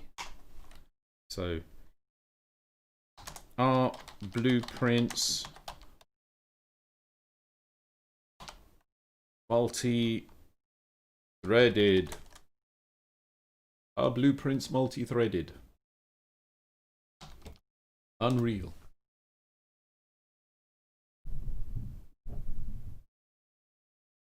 Thank you for trying, Mike.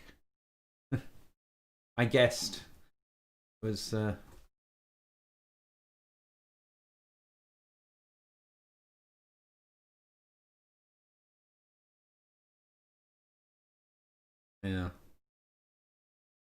Okay. I think that it's a pretty good bet that it doesn't. I didn't see anything immediately. But if I'm right, then this just work. All I need to do is this. Try this. And if any of the code in here what crashes, asserts, then it will just jump out, even if that happens inside a function that this calls. Now, this isn't completely robust, because if I'm calling system functions or libraries in Unreal and they crash, then it will still be a crash. But that just means that I didn't do a proper enough assert job creating the asserts. The other macro that's needed is the one for actually throwing an assert. And I'll just call it throw. Why not? And what throw will do is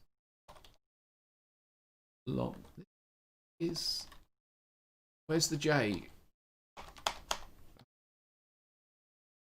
Long jump.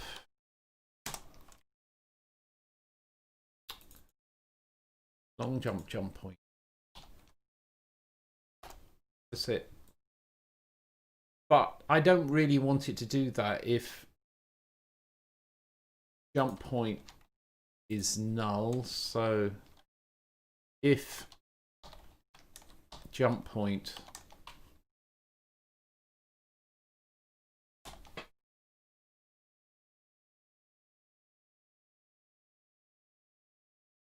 how's that look? If jump point, long jump, jump point. So if a throw appears but there was no try, it will just silently ignore the thing. So let's try building that and see what happens. Make it so.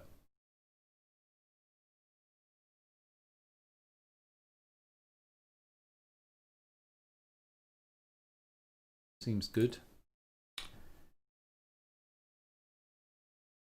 And now I'm going to try throwing. Let's put it in between these two. Throw. Put it there. Move it back. I don't know. Doesn't like that. Long jump does not take one argument. An argument. How many arguments does long jump take? Since when did jump? What am I missing?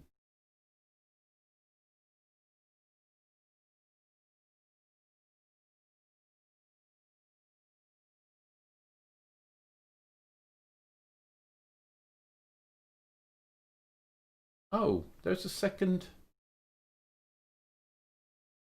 Did it never work? So there's another problem, is that maybe I'm not noticing that there are compile errors, and then I switch over to play in the editor and then I don't notice that. That must have been the case. What is this number?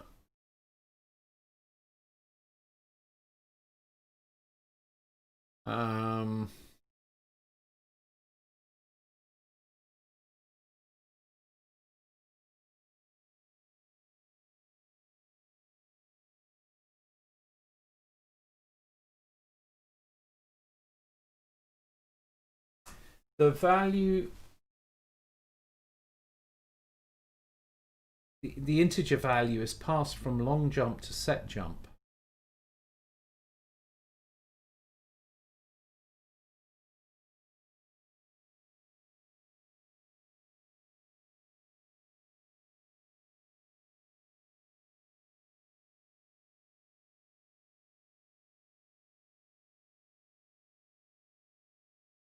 If the value passed to long jump is 0, maybe it will crash. Maybe it's no. I don't think it. I was using it properly. If the value passed to long jump is set jump will behave as if it returned. Otherwise, it will return the value.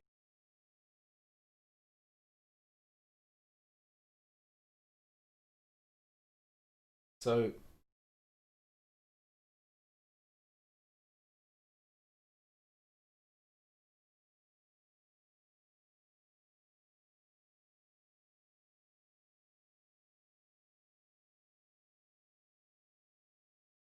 okay, so I need to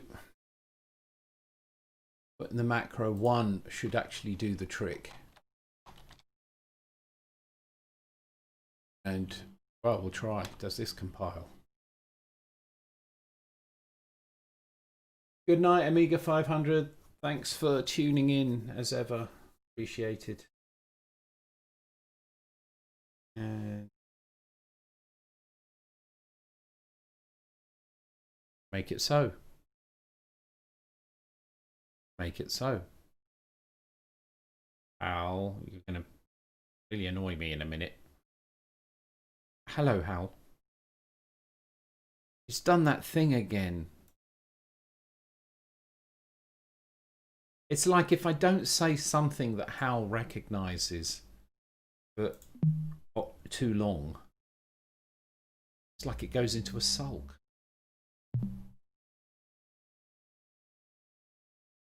Make it so.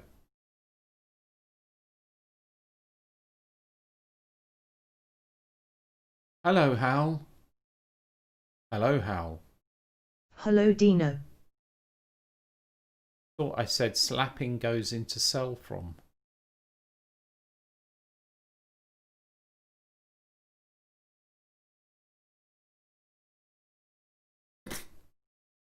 Hello, Hal.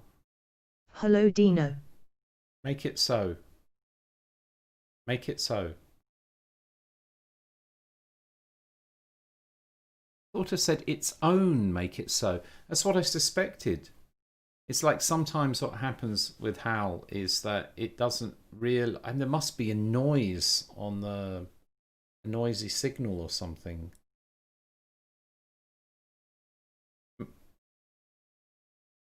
Make it so.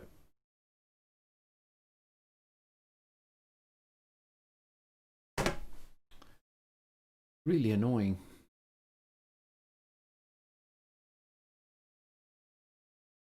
Have a look at that in a minute. Right, so if we save and hit play and it didn't crash, but did it actually execute the thing? That's the question. I have to look at that. I could put in a print. Oh, and that was UE. I always have to look this up. It's UE log. An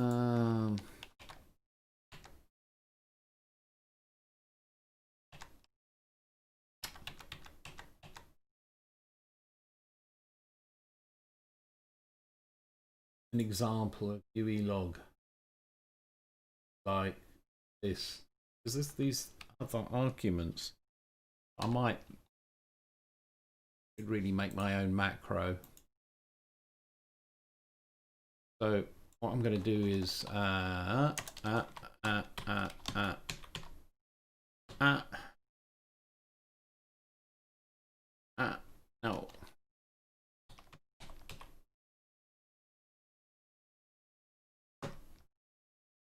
One, two,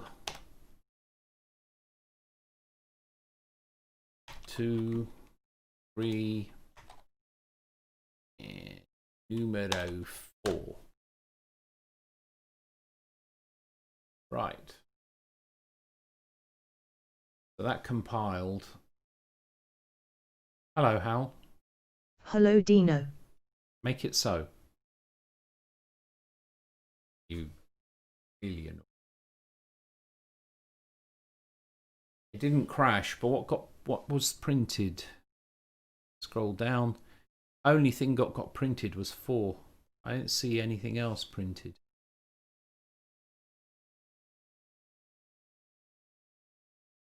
So it didn't. Right, interesting. It just skipped it completely.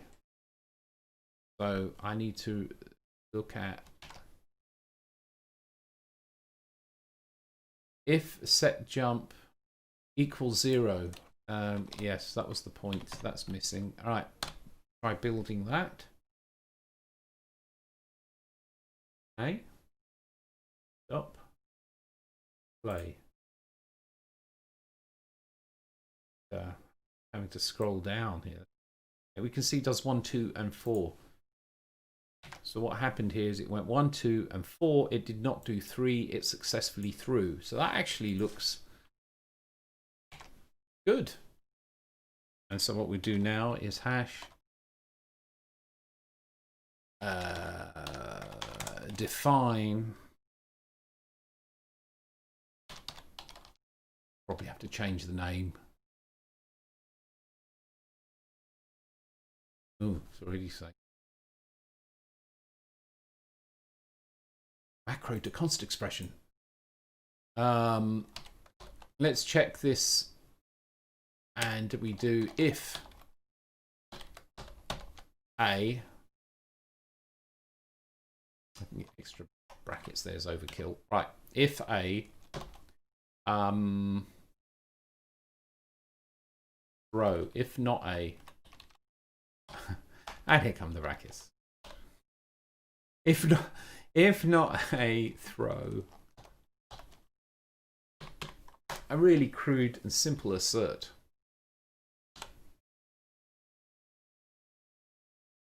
Make it so. That worked. And we've got 1, 2, 3, 4. Let's stop and play. 1, 2, 4.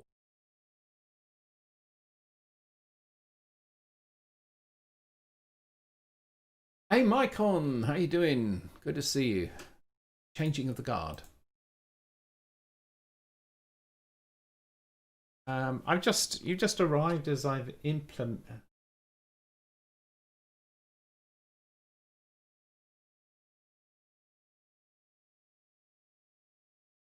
There are 2 Golden Joystick Awards. Oh dear. You missed a thing earlier on. It's like, whatever. There are 4 lights.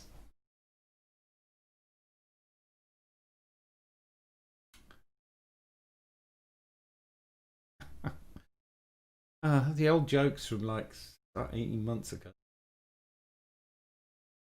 Your nostalgia. Bye. I think that was the last troll. Did we ever have a troll ever again? It's the last one I remember.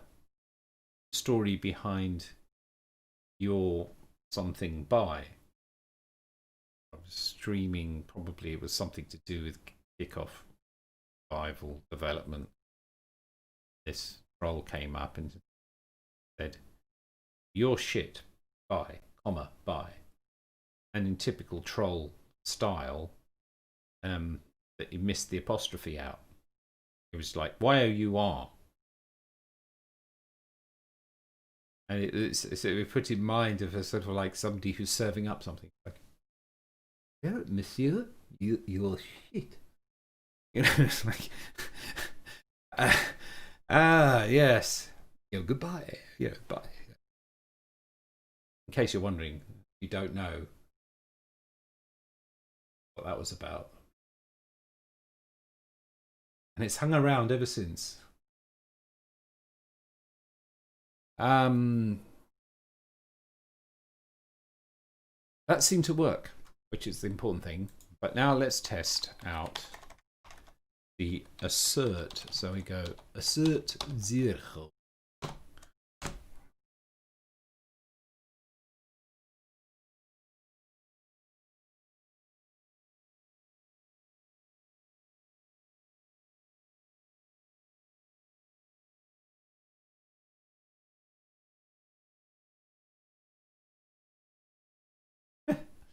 Exactly, Mike. The only problem is that many times that has been said on the channel made me think that somebody was saying bye-bye. It's like, you know.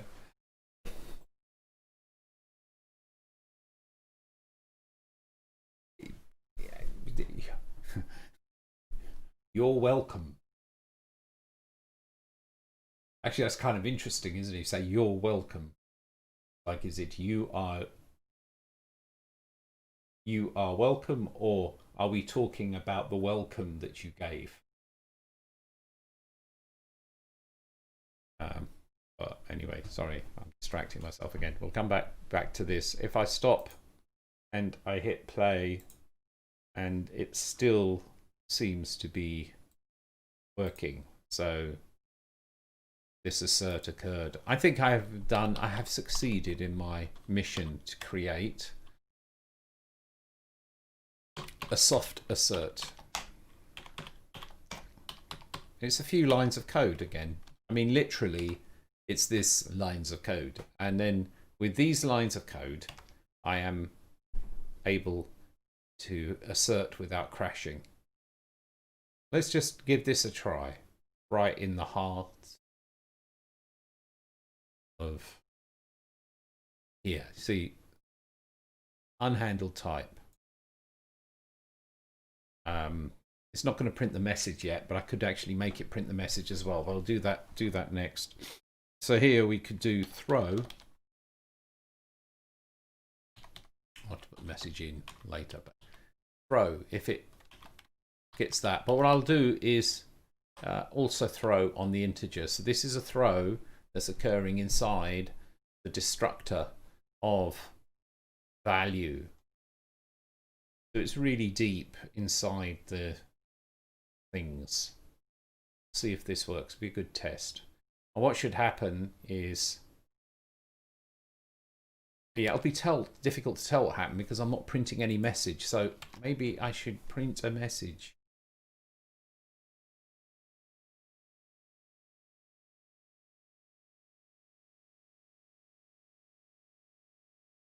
Available somewhere.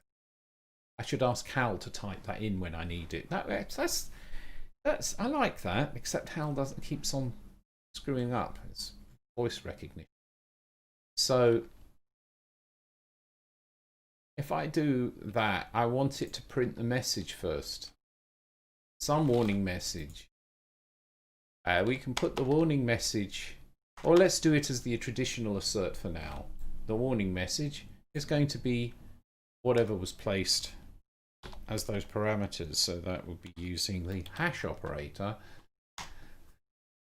And so by doing this, I check to see if the assert function, if this is true, and if it's false, then I print this message with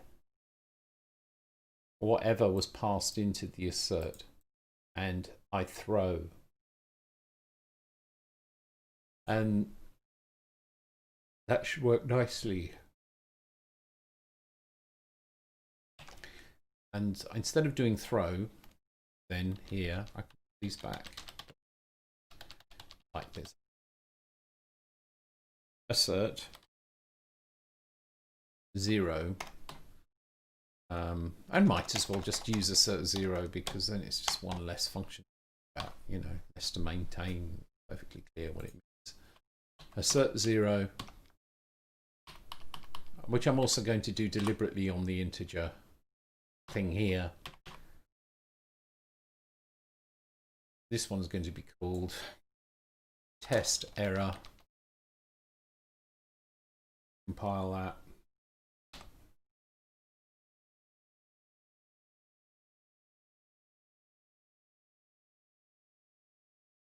too many arguments for macro like functioning incantation. But you oh right, no, because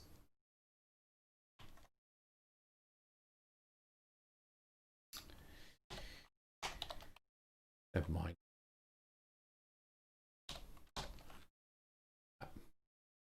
It's only taking one argument right now.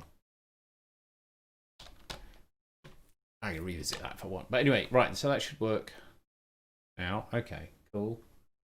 And then make it so.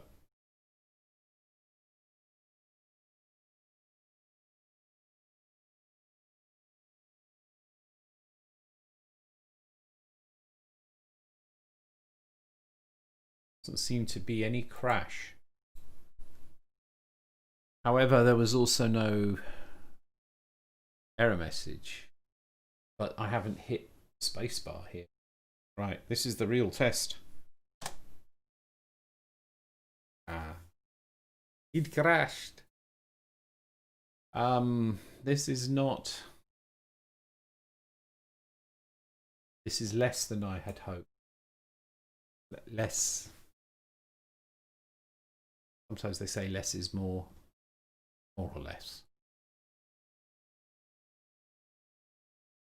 That is looking not so good.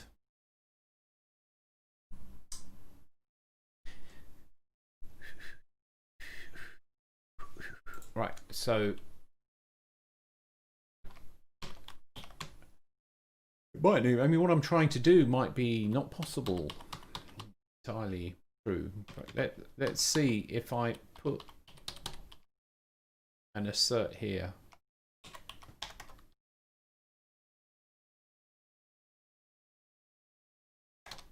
It's called test1. It will throw an assert in this function. Let's see how this works. Make it so. I was trying, but it can't because there's no.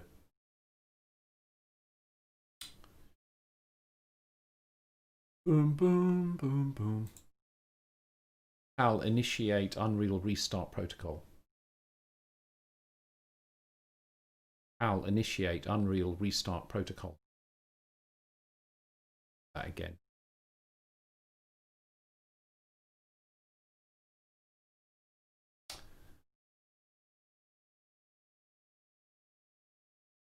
Maybe I just need to. How?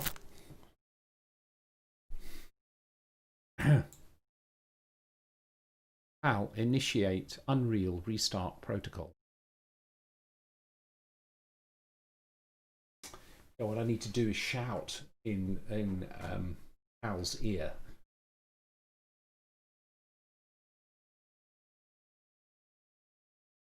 The wonders of neural networks, eh?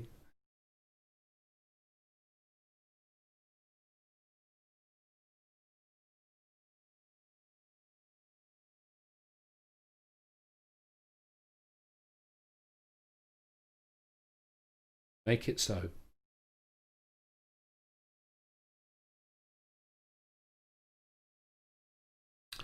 And so this actually did happen. Test 1, and it exited when called. So that was fine. I know why. I forgot that I'm being really silly. The rules with this is you have to put this around every function that can be called from the blueprint. It was actually therefore getting called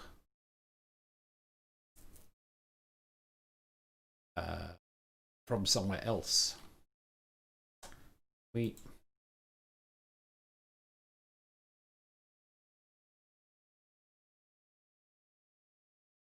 Formatting doesn't like this arrangement. He doesn't like the braces after that, but whatever. So I could probably do it like this.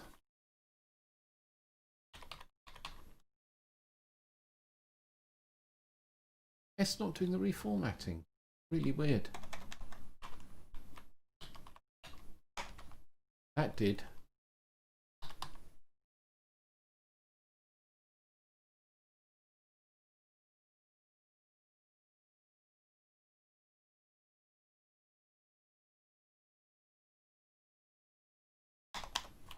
There's always a...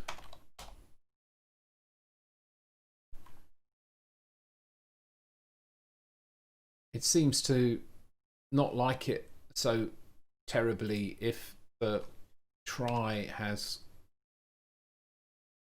parentheses on it. So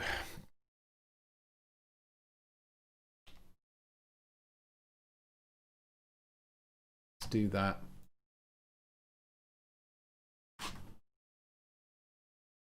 So the rule is that the try has to be on every function which is called from blueprints for it to work. Otherwise it can't catch it. This one as well. Yep, so we've still got hope.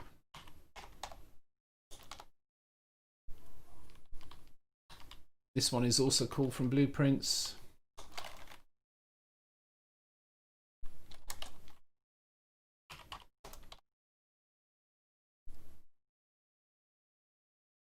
And also this one. So this is implementation which cannot be seen from blueprints. That should be fine. And well, let's try that. Now it'd be nice if when I said, you know, the magic words, I'm not ready to try to automate all of that. That pipeline automation is tricky because what I need to do is ask Visual Studio to compile it, and then I need to check whether it successfully compiled it or not, and then only attempt to restart in Unreal if the compiles are successful. If you want to know something funny, exactly the same problem as I had to address in Unity. Why the developers of video game engines cannot seem to provide a single button press for a developer. It's so important. It's just like one button that you press and it will just make it go. I will get there at automating that stuff, but right now the process, which also involves some human error in it, is I have to build it, then at the moment, see, it's actually running, so it won't have imported the changes that have just been compiled yet. It's necessary to stop. And then I just noticed that it didn't seem to... and it didn't pull them in. And in fact, because there was an error and I didn't spot the error, so I'm going to have to do something about that. I remember, like you need a checklist, right? Hit F7. Check to see if there's an error. Oh, there's an error. Throw identified. Yeah, so what I have to do is just put that there. Compile, check any there are errors. Not all control paths return a value.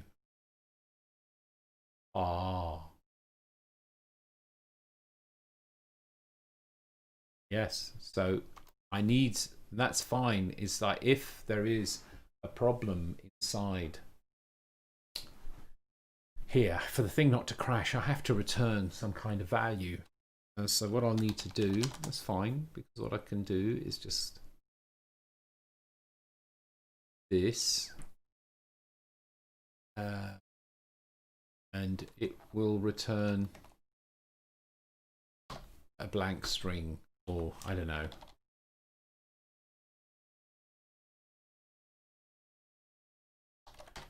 Exception. Let's return some kind of string. So I'll say there was an exception. This one returns an int. So maybe here we can return 0. Right, let's try again. Check. Didn't succeed. Returning address of local. Yes, you got me. I am. a way around this one, because the problem here is that this is going to be on the stack, and I can't return an address of a temporary. On the other hand,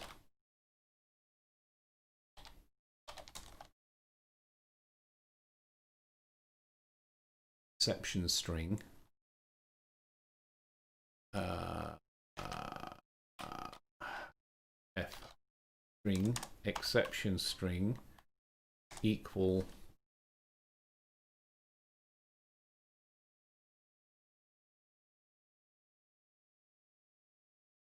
that's a bit messy. We could include it in here. Static f, call it const maybe, but well, let's just do the f string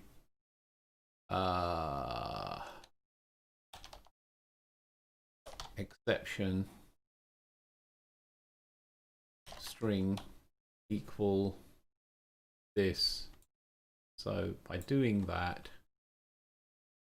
and declaring it static inside the function, it will, there's only one and its memory is entirely safe, so that will always be in existence. So all I need to do then is that. Let's try. Right, so we have success, and now it is succeeded. Make it so. And don't seem to have any errors yet. Is fine. Now comes the big moment. We're going to hit the space bar and damn it. I really shouldn't have crashed. Now I will need to figure out what it is that caused it to crash. It would have been calling. Well, let's debug it first in blueprints and just make sure which call it's crashing in. See what was happening. I'll initiate Unreal restart mode. Oh, still understood it.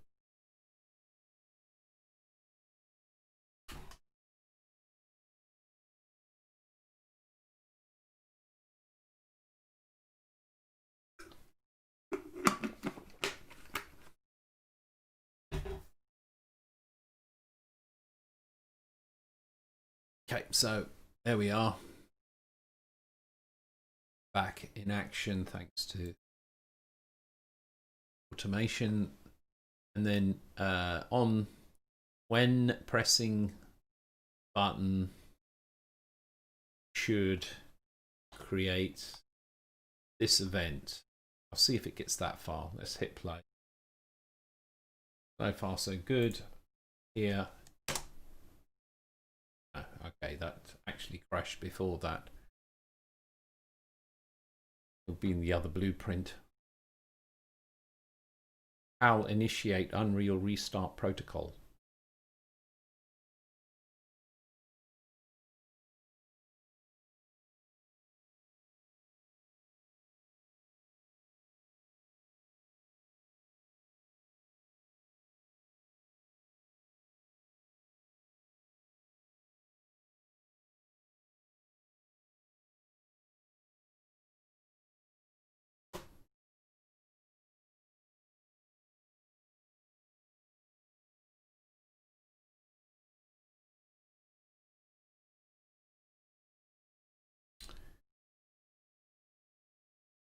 Right, so let's go back to the blueprints.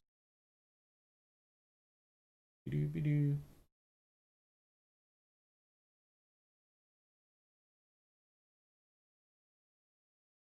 most precious liquid in the universe.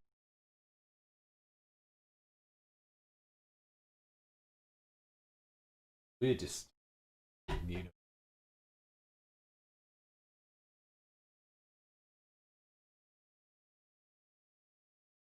I mean, scientifically, it's very weird. So I need to find the level blueprint. Water. Yeah. I drinking water. Water.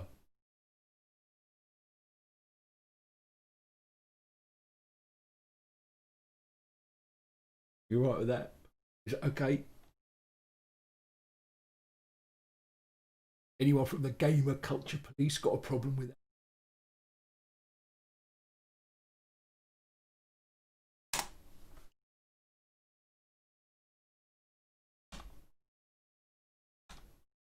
It crashes in set notice as int. All right.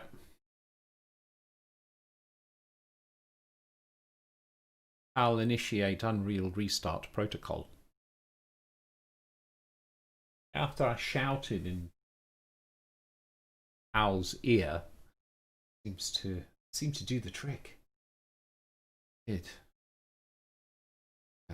Loved it. This is all worthwhile. That automation thing I did. I can just sit back, have a chat with you, while it automatically restarts, shuts down, restarts Unreal, and automatically opens up Visual Studio. So then I can go, oh, all right. So the function, I need to make it automatically open up the level blueprint as well. Set notice as int. This function crashed. So, and there's the try. So this is a bit disappointing that it crashed. I'm going to try putting an assert in here. Because I can't be typing. See if that crashes as the next test.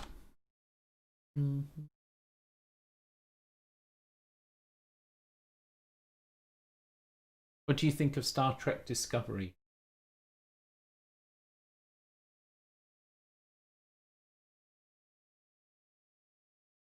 That compiled. Make it so.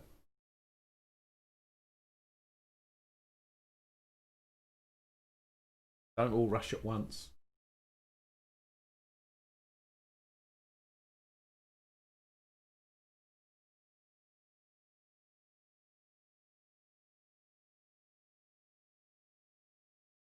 You get a good view of my missing tooth, don't you? That side.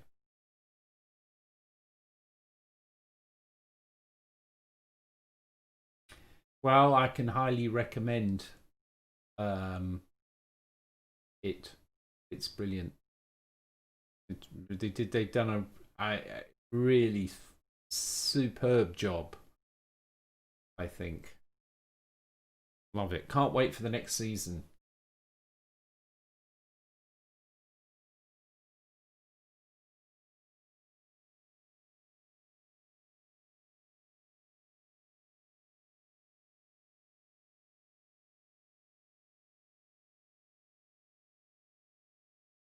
Ah. So as you can see,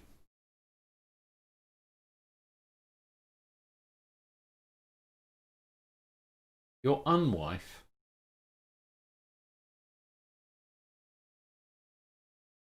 as you can see, when I press this button, my assert is actually working at this level here.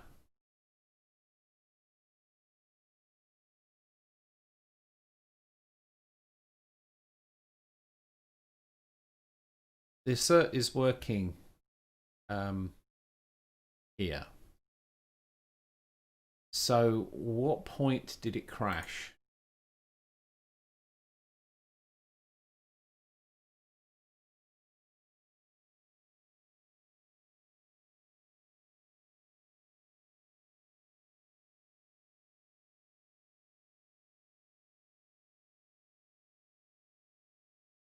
Well, I mean, I could try it, but the easiest way is just to relax into the whole thing and go, this didn't crash, right? Oh yeah, this didn't crash, so I don't have to a great slow development cycle here. I will just move my assert down to line 115, recompile, check it compiled, stop and play. Move this around, press the button, and then it crashed. Which means that get notice as int caused a crash. Okay.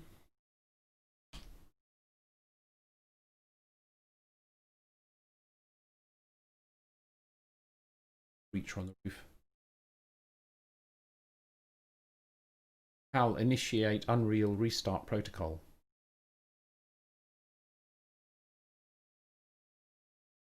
Oh, your unmarried wife. Okay, because I didn't know whether it was that, or whether you meant that, or if it meant like X. Could be interpreted either way, like your previous. Well, I can highly recommend it. Does your unwife, like Star Trek Discovery? What does she think of it?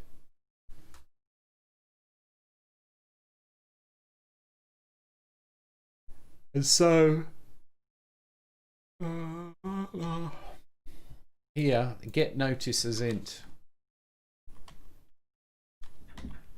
What's going on up there? You hear that?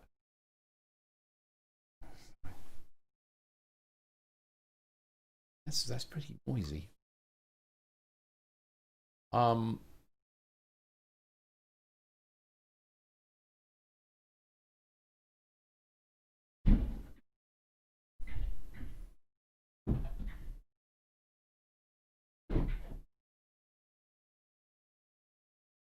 There's hang on a minute.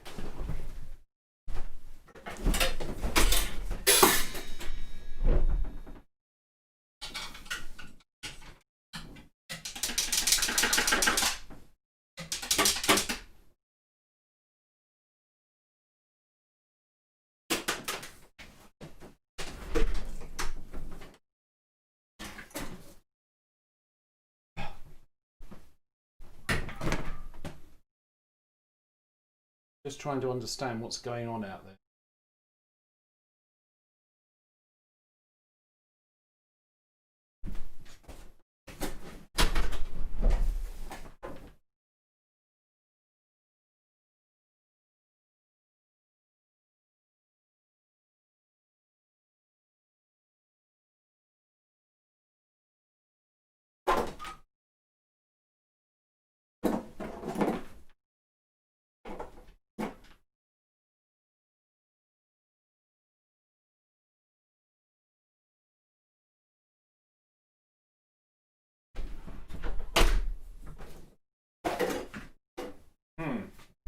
Hello, Dino. Hello, Hal. Hello, Dino.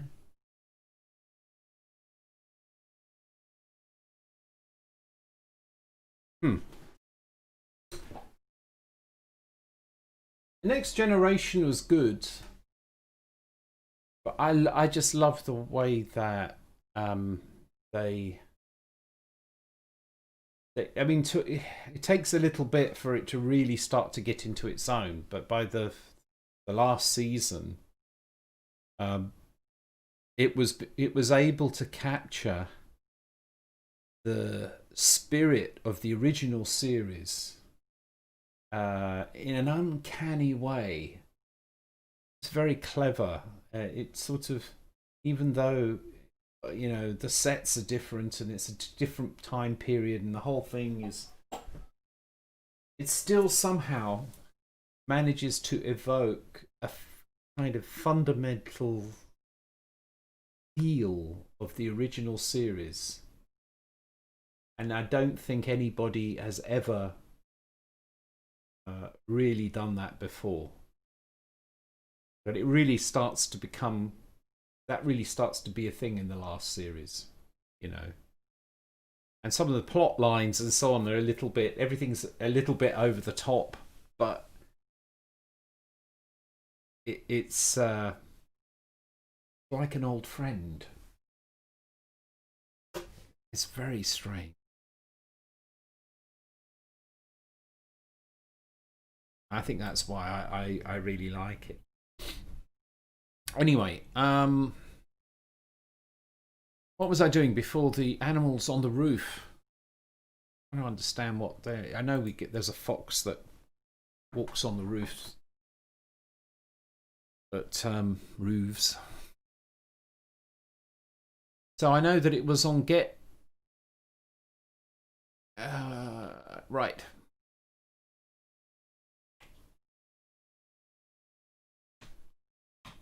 So get notices int. It crashed in here.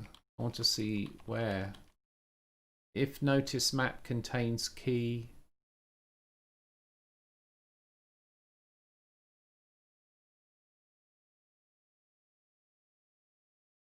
Oh.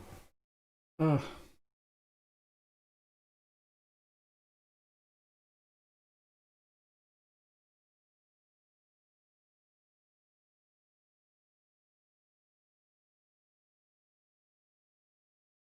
I'm not allowed to have more than one.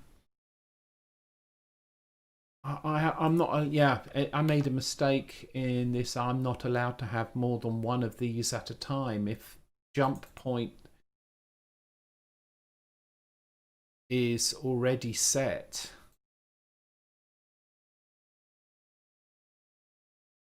then I'm not allowed to set it again. So what I'm going to do is, as often is the case with these things, so that's why it crashed. So I'm still got hope here. Static bool jump set.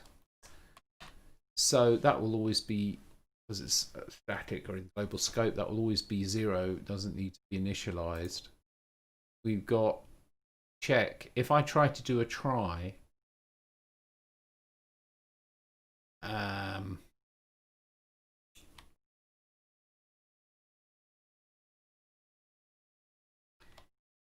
if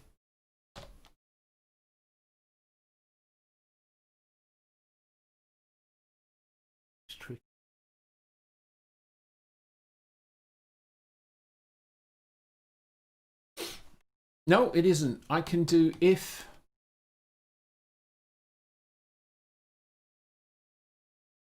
jump set. Yeah, if not jump set. If not jump set. And set jump. And if I do that, then what basically is going to happen is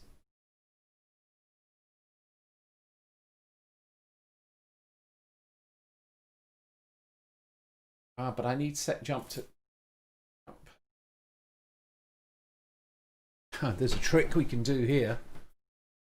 Because you see, the thing I want to do is put this in front of some that, you know, a parenthesis, like, you know, a brace like that. And so as a result, I can't really put an expression here because I'm going to then not be able to have it follow through. I would need to put this here and my expression, and then allow all the user stuff here, but this would require a terminating match. I'd have to do an end try to add the closing brace, and that is a pain. But I just thought, well, I can always use the trick of comma operator, and it would look like this.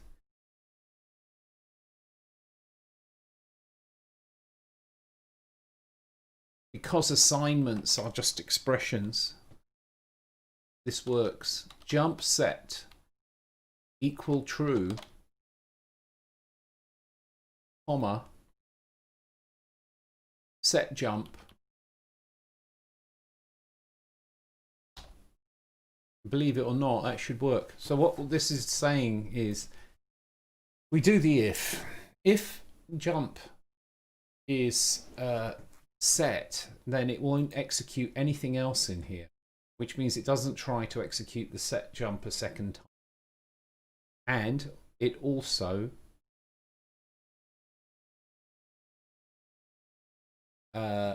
because the jump is set, it doesn't execute any of this, but it also doesn't execute the code that has been that will be added here. well, this code wouldn't get executed either. Which is correct. Is it correct? Do I really not want it to?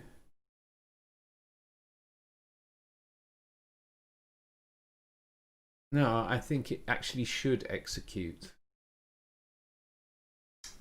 I need to, still the right idea, but it's just it's going to use the other jump. So basically the problem is if I have a blueprint function, callable function, that calls another blueprint callable function, it tries to set up a second return thing, and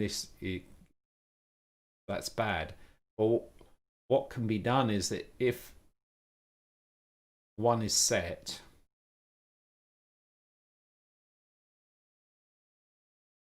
but that's a problem, because then I need to know how to clear it, because it's a static global. It's not going to get cleared, and so then the next, it will never ever work again anyway. So that's not really good. I need to have a way of clearing it.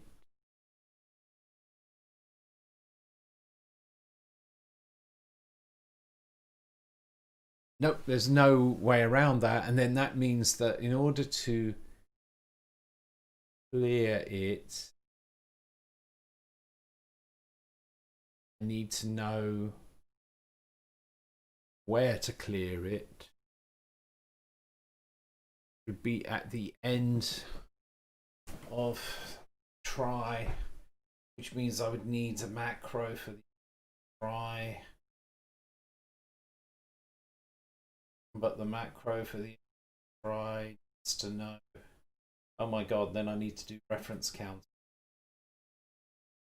Okay, this is more than I'm willing to go into right now. Maybe that could be an improvement. But what I could say is you're simply not allowed all one blueprint function by another blueprint function while using this try semantic. Simply not allowing it, and that's absolutely fine because I can just make a wrapper function and call that. And that's actually a better solution than trying to hack this, which is actually turning into a bit of a thing, you know, getting complicated. It's like, I think it really needs it.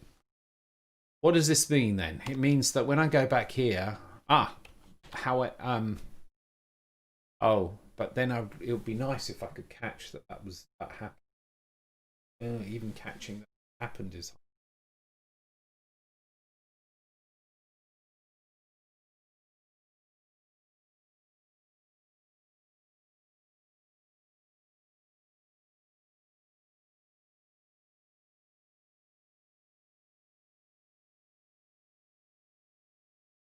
So I'll have a think. I will think about that. What it means is I need to remember not to do it, and I can't really have it detect that entirely easily yet. Something for later. So what I need to do is look for UBP. Some of these calls, like get notice as int is a UBP function library thing. Can't call that.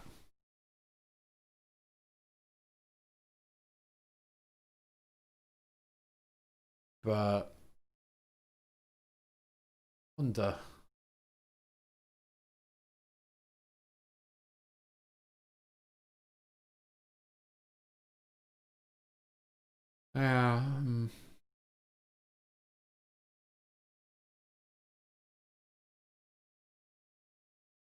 So here I put the assert because that happened inside the function. It's an interesting little thing that get notice as int appears in one place here.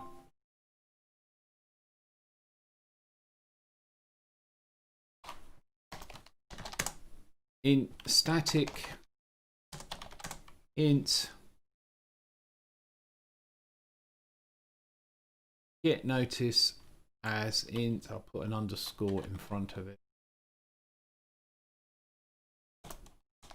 This is the local implementation.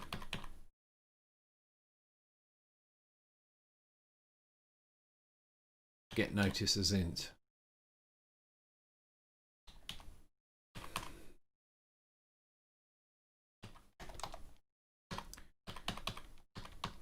And this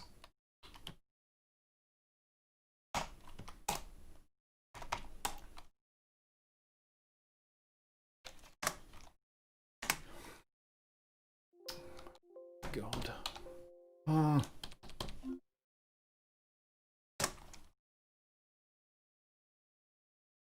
Get notice as int key.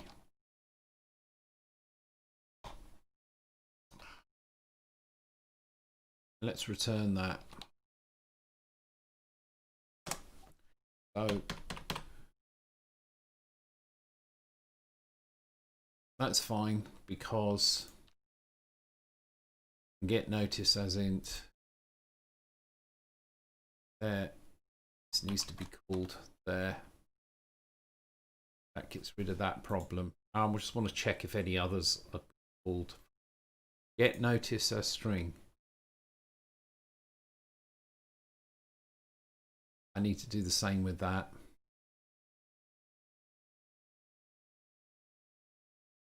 Man, right.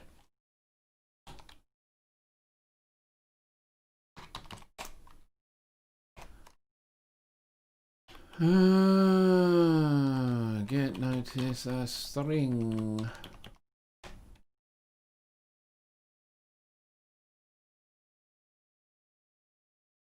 This has the implementation without the try.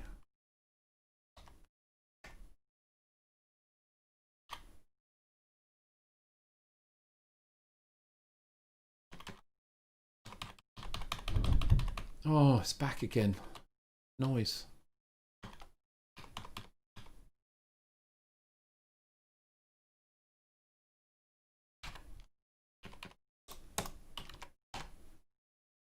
Into get notice a string key. There we go. This means that now get notice a string was called from in here, but if I use the underscore version, it's messy. But then it's dealing with a messy. This is going to be quite messy. This is the nature of it. There's no totally elegant solution to this kind of problem. Yeah, the weird thing is I live in a city. There's animals on the roof. It's worse when there's the lockdown, you know, everything gets quieter.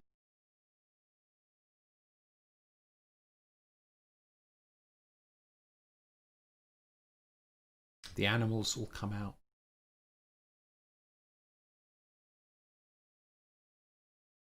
So I need to check if there are any others in here that are doing this. Set notice as int. You can call that from a blueprint, but that is not called.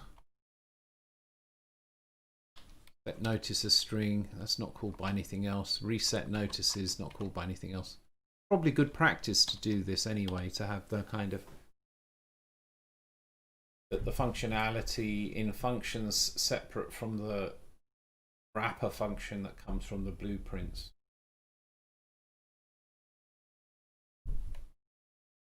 Still at it.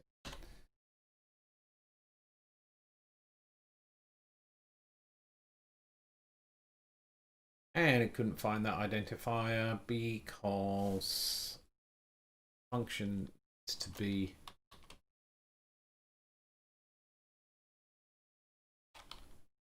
static. This isn't in a function. C style programming, because that's actually why not, you know. I mean, you can do C style programming inside the compile unit real And if you, in this case, because it's the blueprint function library, there's only one instance of all of this.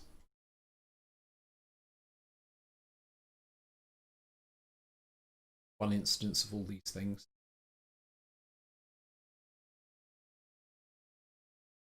Not. So.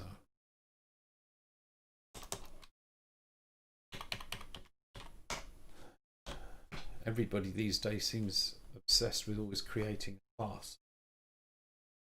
Everything.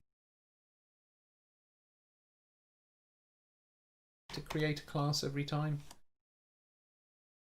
I think that stands some chance of being better. Let's see if it compiles now. It did. Stop. One of the problems I've got with my script, just edit that, is that if this is playing already, it won't work. It'll come in here and it will do Alt P. It's already playing. So what's stop? Escape. If I look at this script here, we can do send.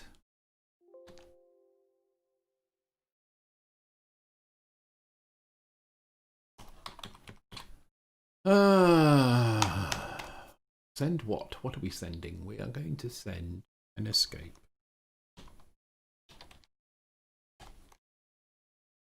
And then we're going to... Oh, thank you. Hal just spontaneously decided to turn the heater on. And as it happens, I am a bit cold. Amazing work there. How did you know? It's uncanny. We do the escape. We save. We play. We compile this. See if this works actually, if I compiled it. Make it so.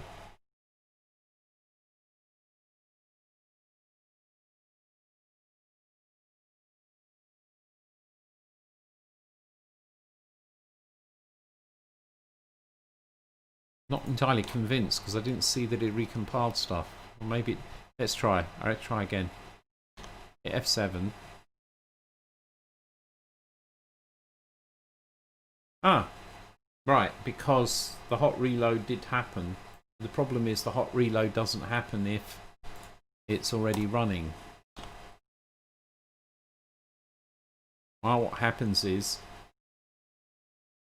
because it's still running, it's not done the hot reload. It must stop, do the hot reload and start, and now it's probably going to fail when I try because of timing. I don't know. Make it so. Make it so. Hello, Hal.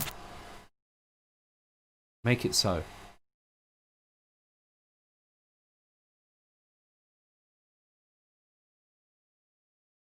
Hard to tell if that actually really worked or not.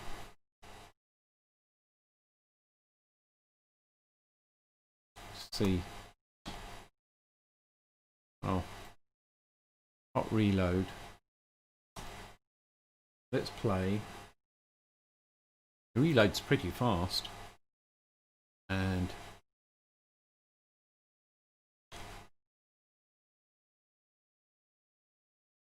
make it so. I think it worked. So here we are, and then we hit the space bar, and what's the betting? I think it's probably still going to crash. No. Look at that, it didn't crash. I got a test error. Oh, that's exciting. Where does it say test error?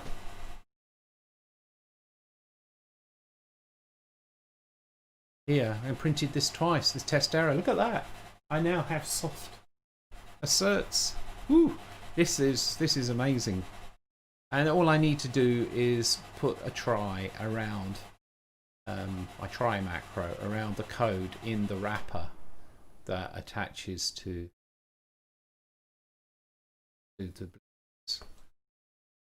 And that assert that was generated here, that was entirely inside the stack and still able to do it. So you know, if I, for example, change this integer to none to simulate this switch statement receiving type that it can't handle because I forgot to implement it, got to add it.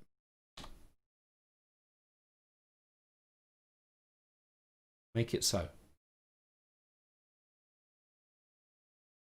So what should happen now? I hit space. Crashed.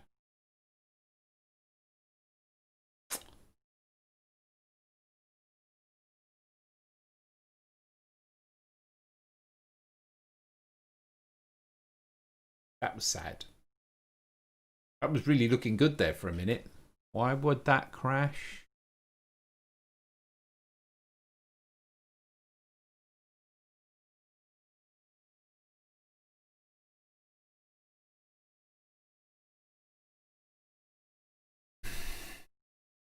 Not entirely sure. I'll initiate Unreal Restart Protocol. Hello. I'll restart Unreal. I'll initiate Unreal Restart Protocol.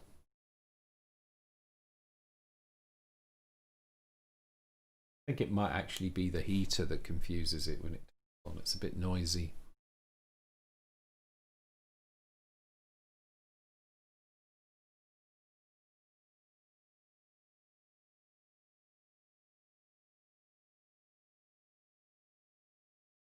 The editor will restart to switch to the Nugget window project.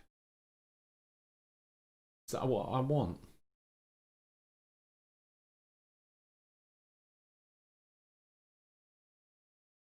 Sure, what happened? Close this down. Just try a manual start of Unreal. Hello.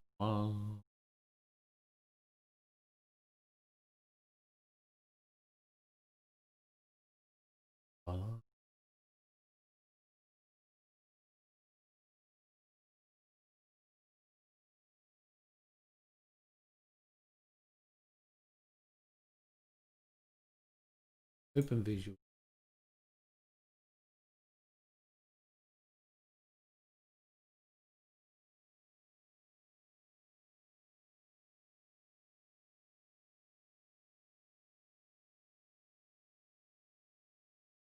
And with Visual Studio,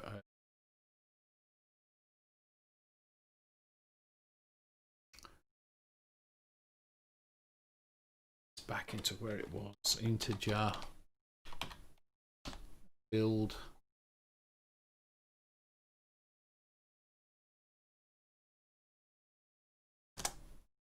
Okay, so this is working functionality.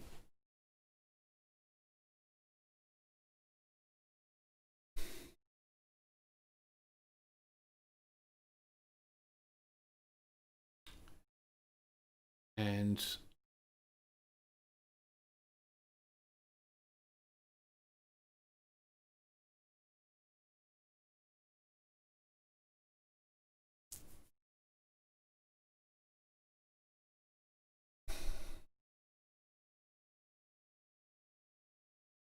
yeah.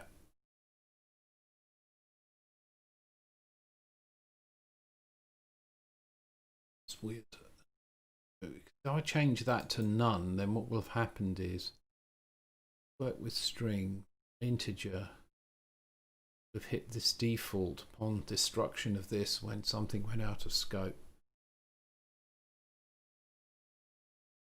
There was that warning, might not work in destructors. I just have to keep trying with this thing and see if if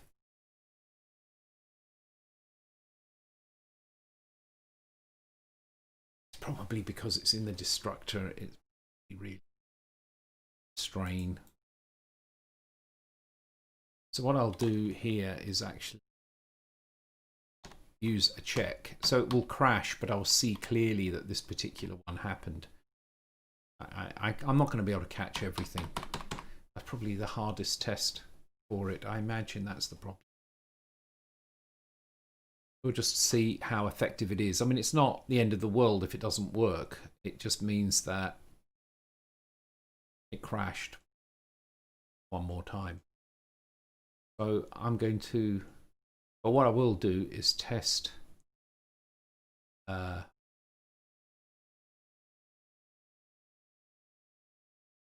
thing that, let's say I try to get a notice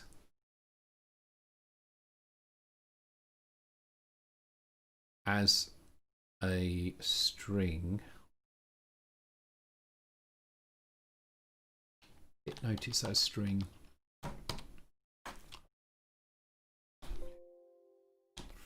Ah, oh, come on. Is there no, where is this? Come on, man. There.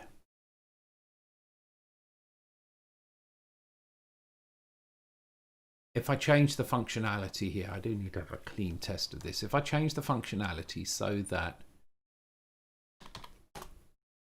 when you get a string, a notice as a string, the notice doesn't exist. It's meant to assert. If I decide to do that, then here I could just do my sort of assert zero thingy.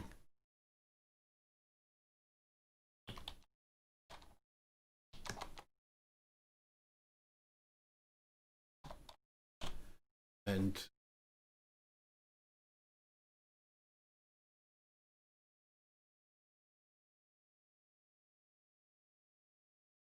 I'm using get notice a string yet. Let's just see. Change anything.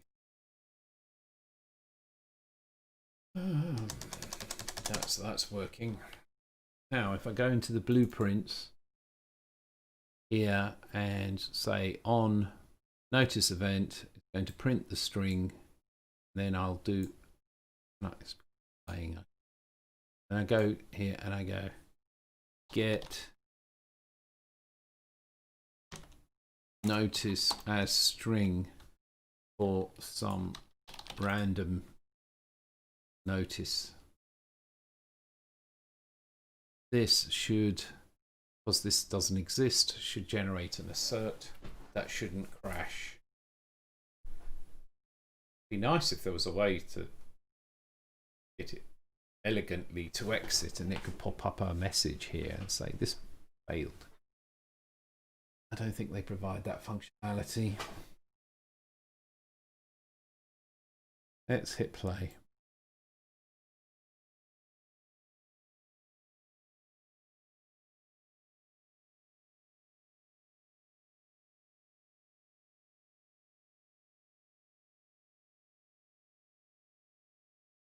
Asset nugget test failed to save.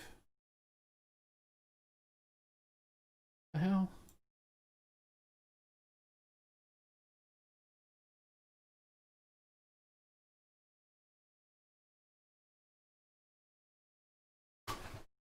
Why isn't it? What was the error? Error saving.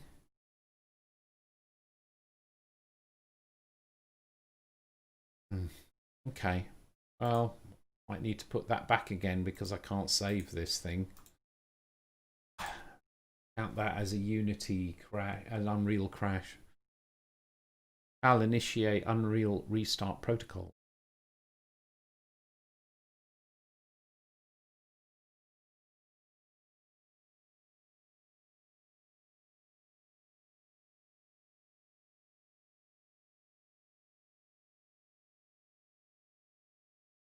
Oh my gosh. What a mess. What a mess. Everything's gone messy. Close the manual here. Don't save. Don't even try. I think I had multiple copies of Unreal open. Not good. Try this again.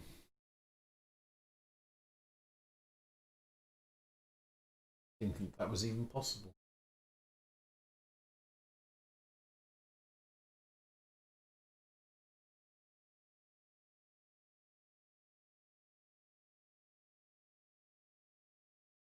La la la la la.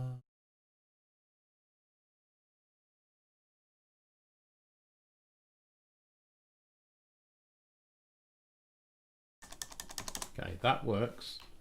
Over here, stop, and open up Blueprint. We'll do that again. We go here and do get notice as string or key of whatever. Save that. Okay, that's better. Hit play. Now, when I do this, yeah, it's successfully reported. Assert. So, hey, that worked. It is not the most, it's not the nicest code. It's not the safest code. Time will tell if it's going to earn its keep. But then on the other hand, what's the alternative? The alternative is a crash. That's not very safe either. And the only time that it could affect anything is when an error has occurred. We'll see. So I'm going to close that research line. Say that was done. Soft asserts done. And so I'm going to continue looking at the topic now, back to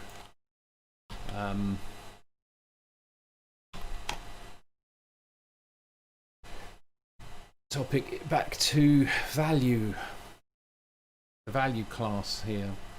So I just did this copy from, which simplified things a bit. I've got a switch statement on the destructor, a strict switch statement on the copy from. I'm currently handling the types integer and string. If I need to add anything else, I will, but that is fine.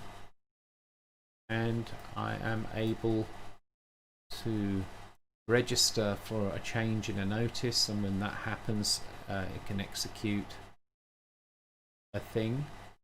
So in this case, when test key changes, it prints the value of test key. Just for that other test, prints the value of test key, and test key is changed in the level blueprint, incrementing a counter and putting it in test key. Everything looks fine with that. I'll turn heater off.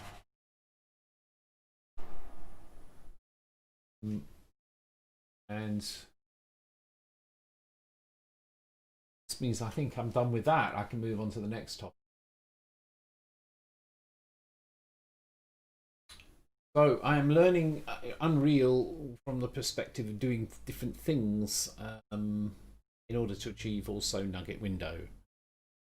So the next thing would be to set up some functions in the library for handling socket connections. What I wanted to do is to be able to say, listen on a socket.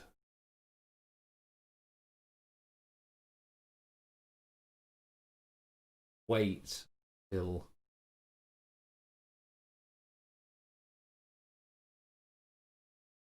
to actually for it to raise a notice when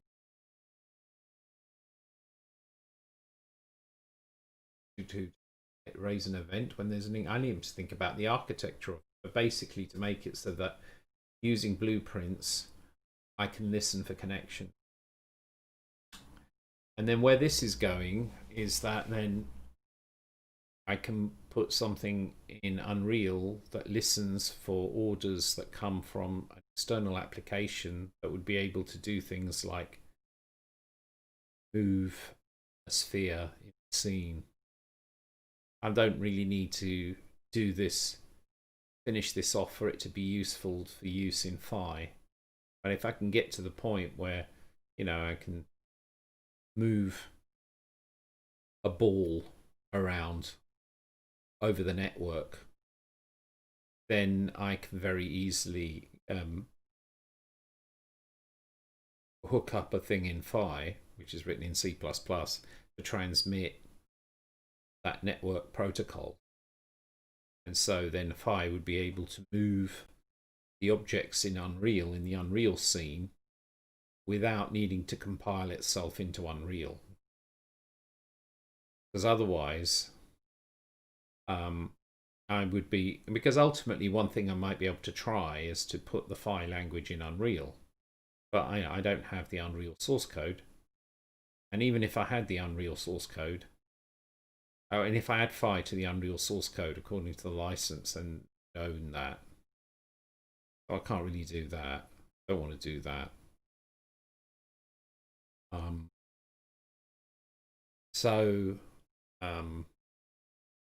By taking this approach, I don't have to compile any of my language, which is a really small, it's really, really tiny kernel, and then putting that into a huge project for why? What's the point? There is no point. And I'd spend ages trying to figure that out, rather spend it fine.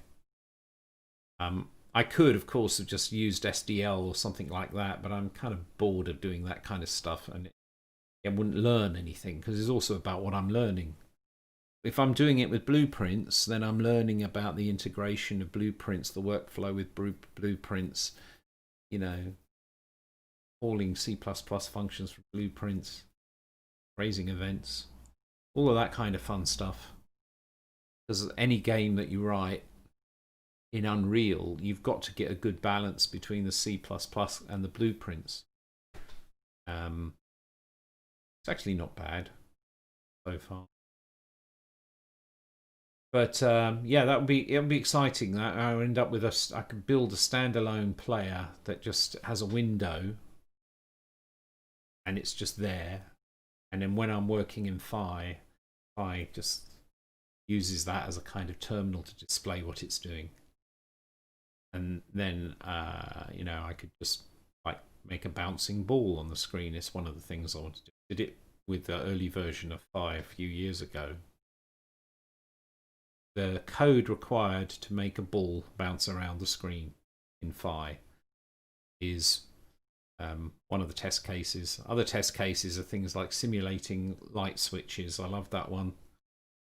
This comes back to some of this stuff in the Phi channel, talking about giving background to the problem, but it's like, you let's say you're doing some kind of stuff with an Arduino, however you pronounce it, and you basically need a light that turns on when you press a button, while you hold the button down, and when you release the button it turns off. So a normal electrical circuit for that has no requirement to do anything. It's a switch and wire and electricity, and you press the button, the light is on. You release the button, the light is off. There's no machine whirring behind the scenes. But when you do something like that with a computer, what it's doing is sitting there in a little loop going, is the button on? On? No. Well, don't do anything then. And it's, and then when you press it, it goes, the button's on, turn on the light. Button's off, turn off the light. And it's insane. Sitting there spinning around. And you have to write the code like that. Go while true, if the switch is pressed, then turn the light on, or else turn the light off, or just Maybe you can do it with a boolean. And so on. But in Phi, you can basically say, when the switch is pressed, turn the light on. When the switch is released, turn the light off. There's none of this thing. Looking forward to working on that. Why doesn't Hal say anything after completing a task? Because I didn't add that. So maybe, which one would you like me to add?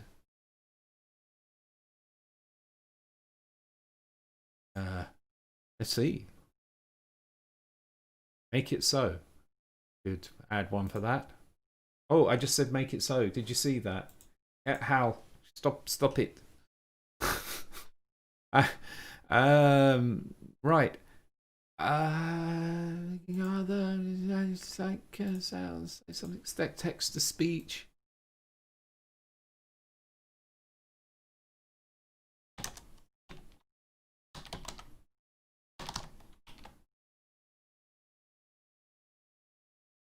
There we go. Make it so. A captain. A little unsatisfactory, wasn't it? Okay. And then it recognized its rendition of I Captain as Hello Hal with a confidence level of 47 out of 70.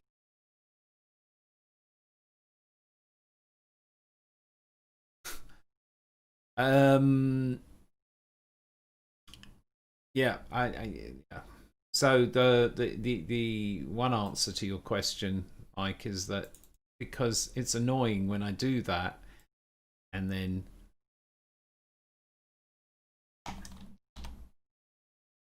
it comes out and then I have to spend time sort of like tweaking the phonetic pronunciation of make it so. I captain. Okay, well, that's better. Yeah, we've got that now. What other ones can we do? Thanks,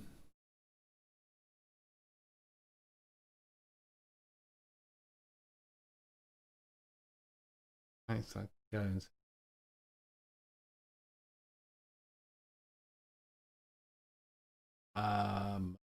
Other something with text to speech.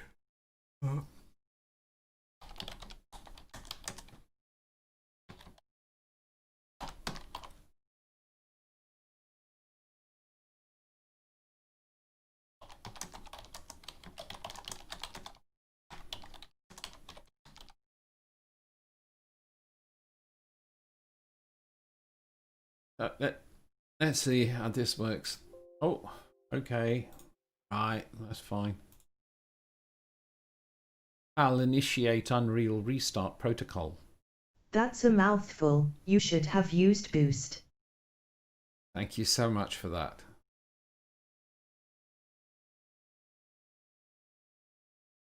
There's voice attack. I thought everyone knew that Hal is basically voice attack. How did it keep a secret for so long? You know, but yeah, it's very.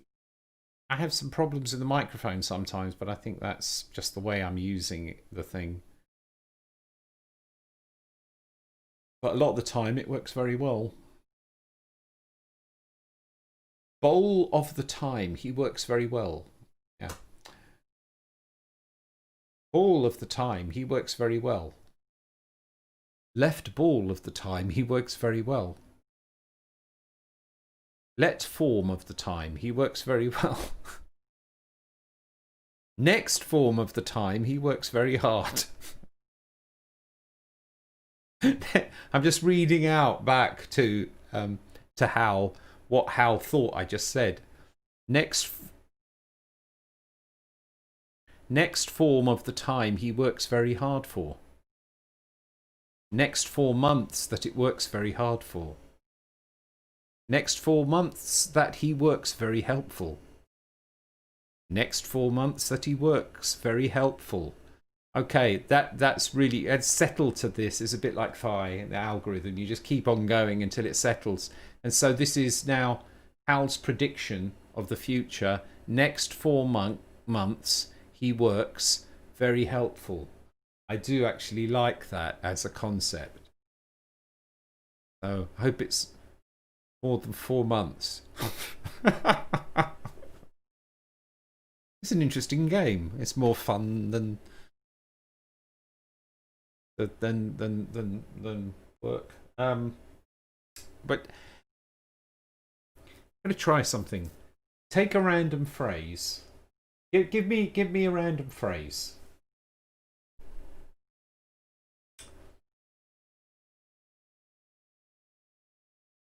Random phrase.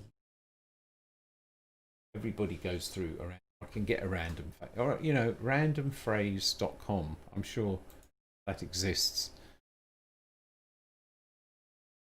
Good night. Well, that's appropriate because I'm going to go fairly soon. So, but I need a bit longer than that. So, how we say, thanks for watching and good night. And that was interpreted as thanks for watching and Cloud9 is. So we carry on from that and we'll see what. Thanks for watching and could 9 is. Thanks for watching and could 9 years. Thanks for watching and could 9 years. Thanks for watching. Paint could 9 years. Thanks for watching. Paint could 9 years. Back to watching. Paint could 9 years.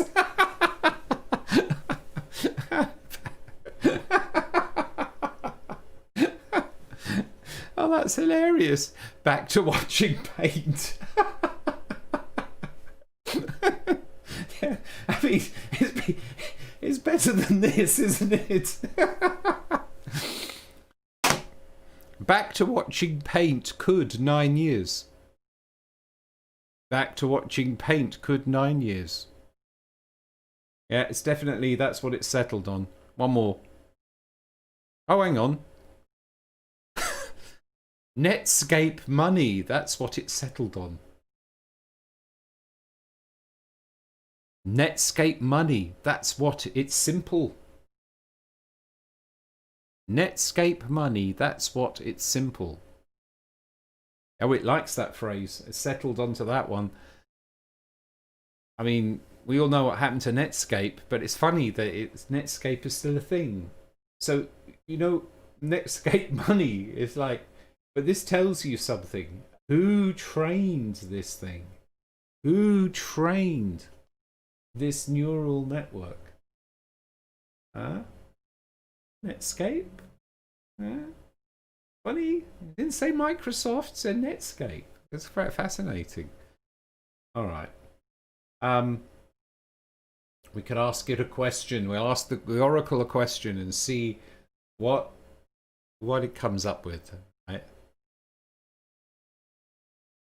What is going to happen tomorrow? It absolutely got that right. What is going to happen tomorrow? And what is going to happen tomorrow? And what is going to happen tomorrow?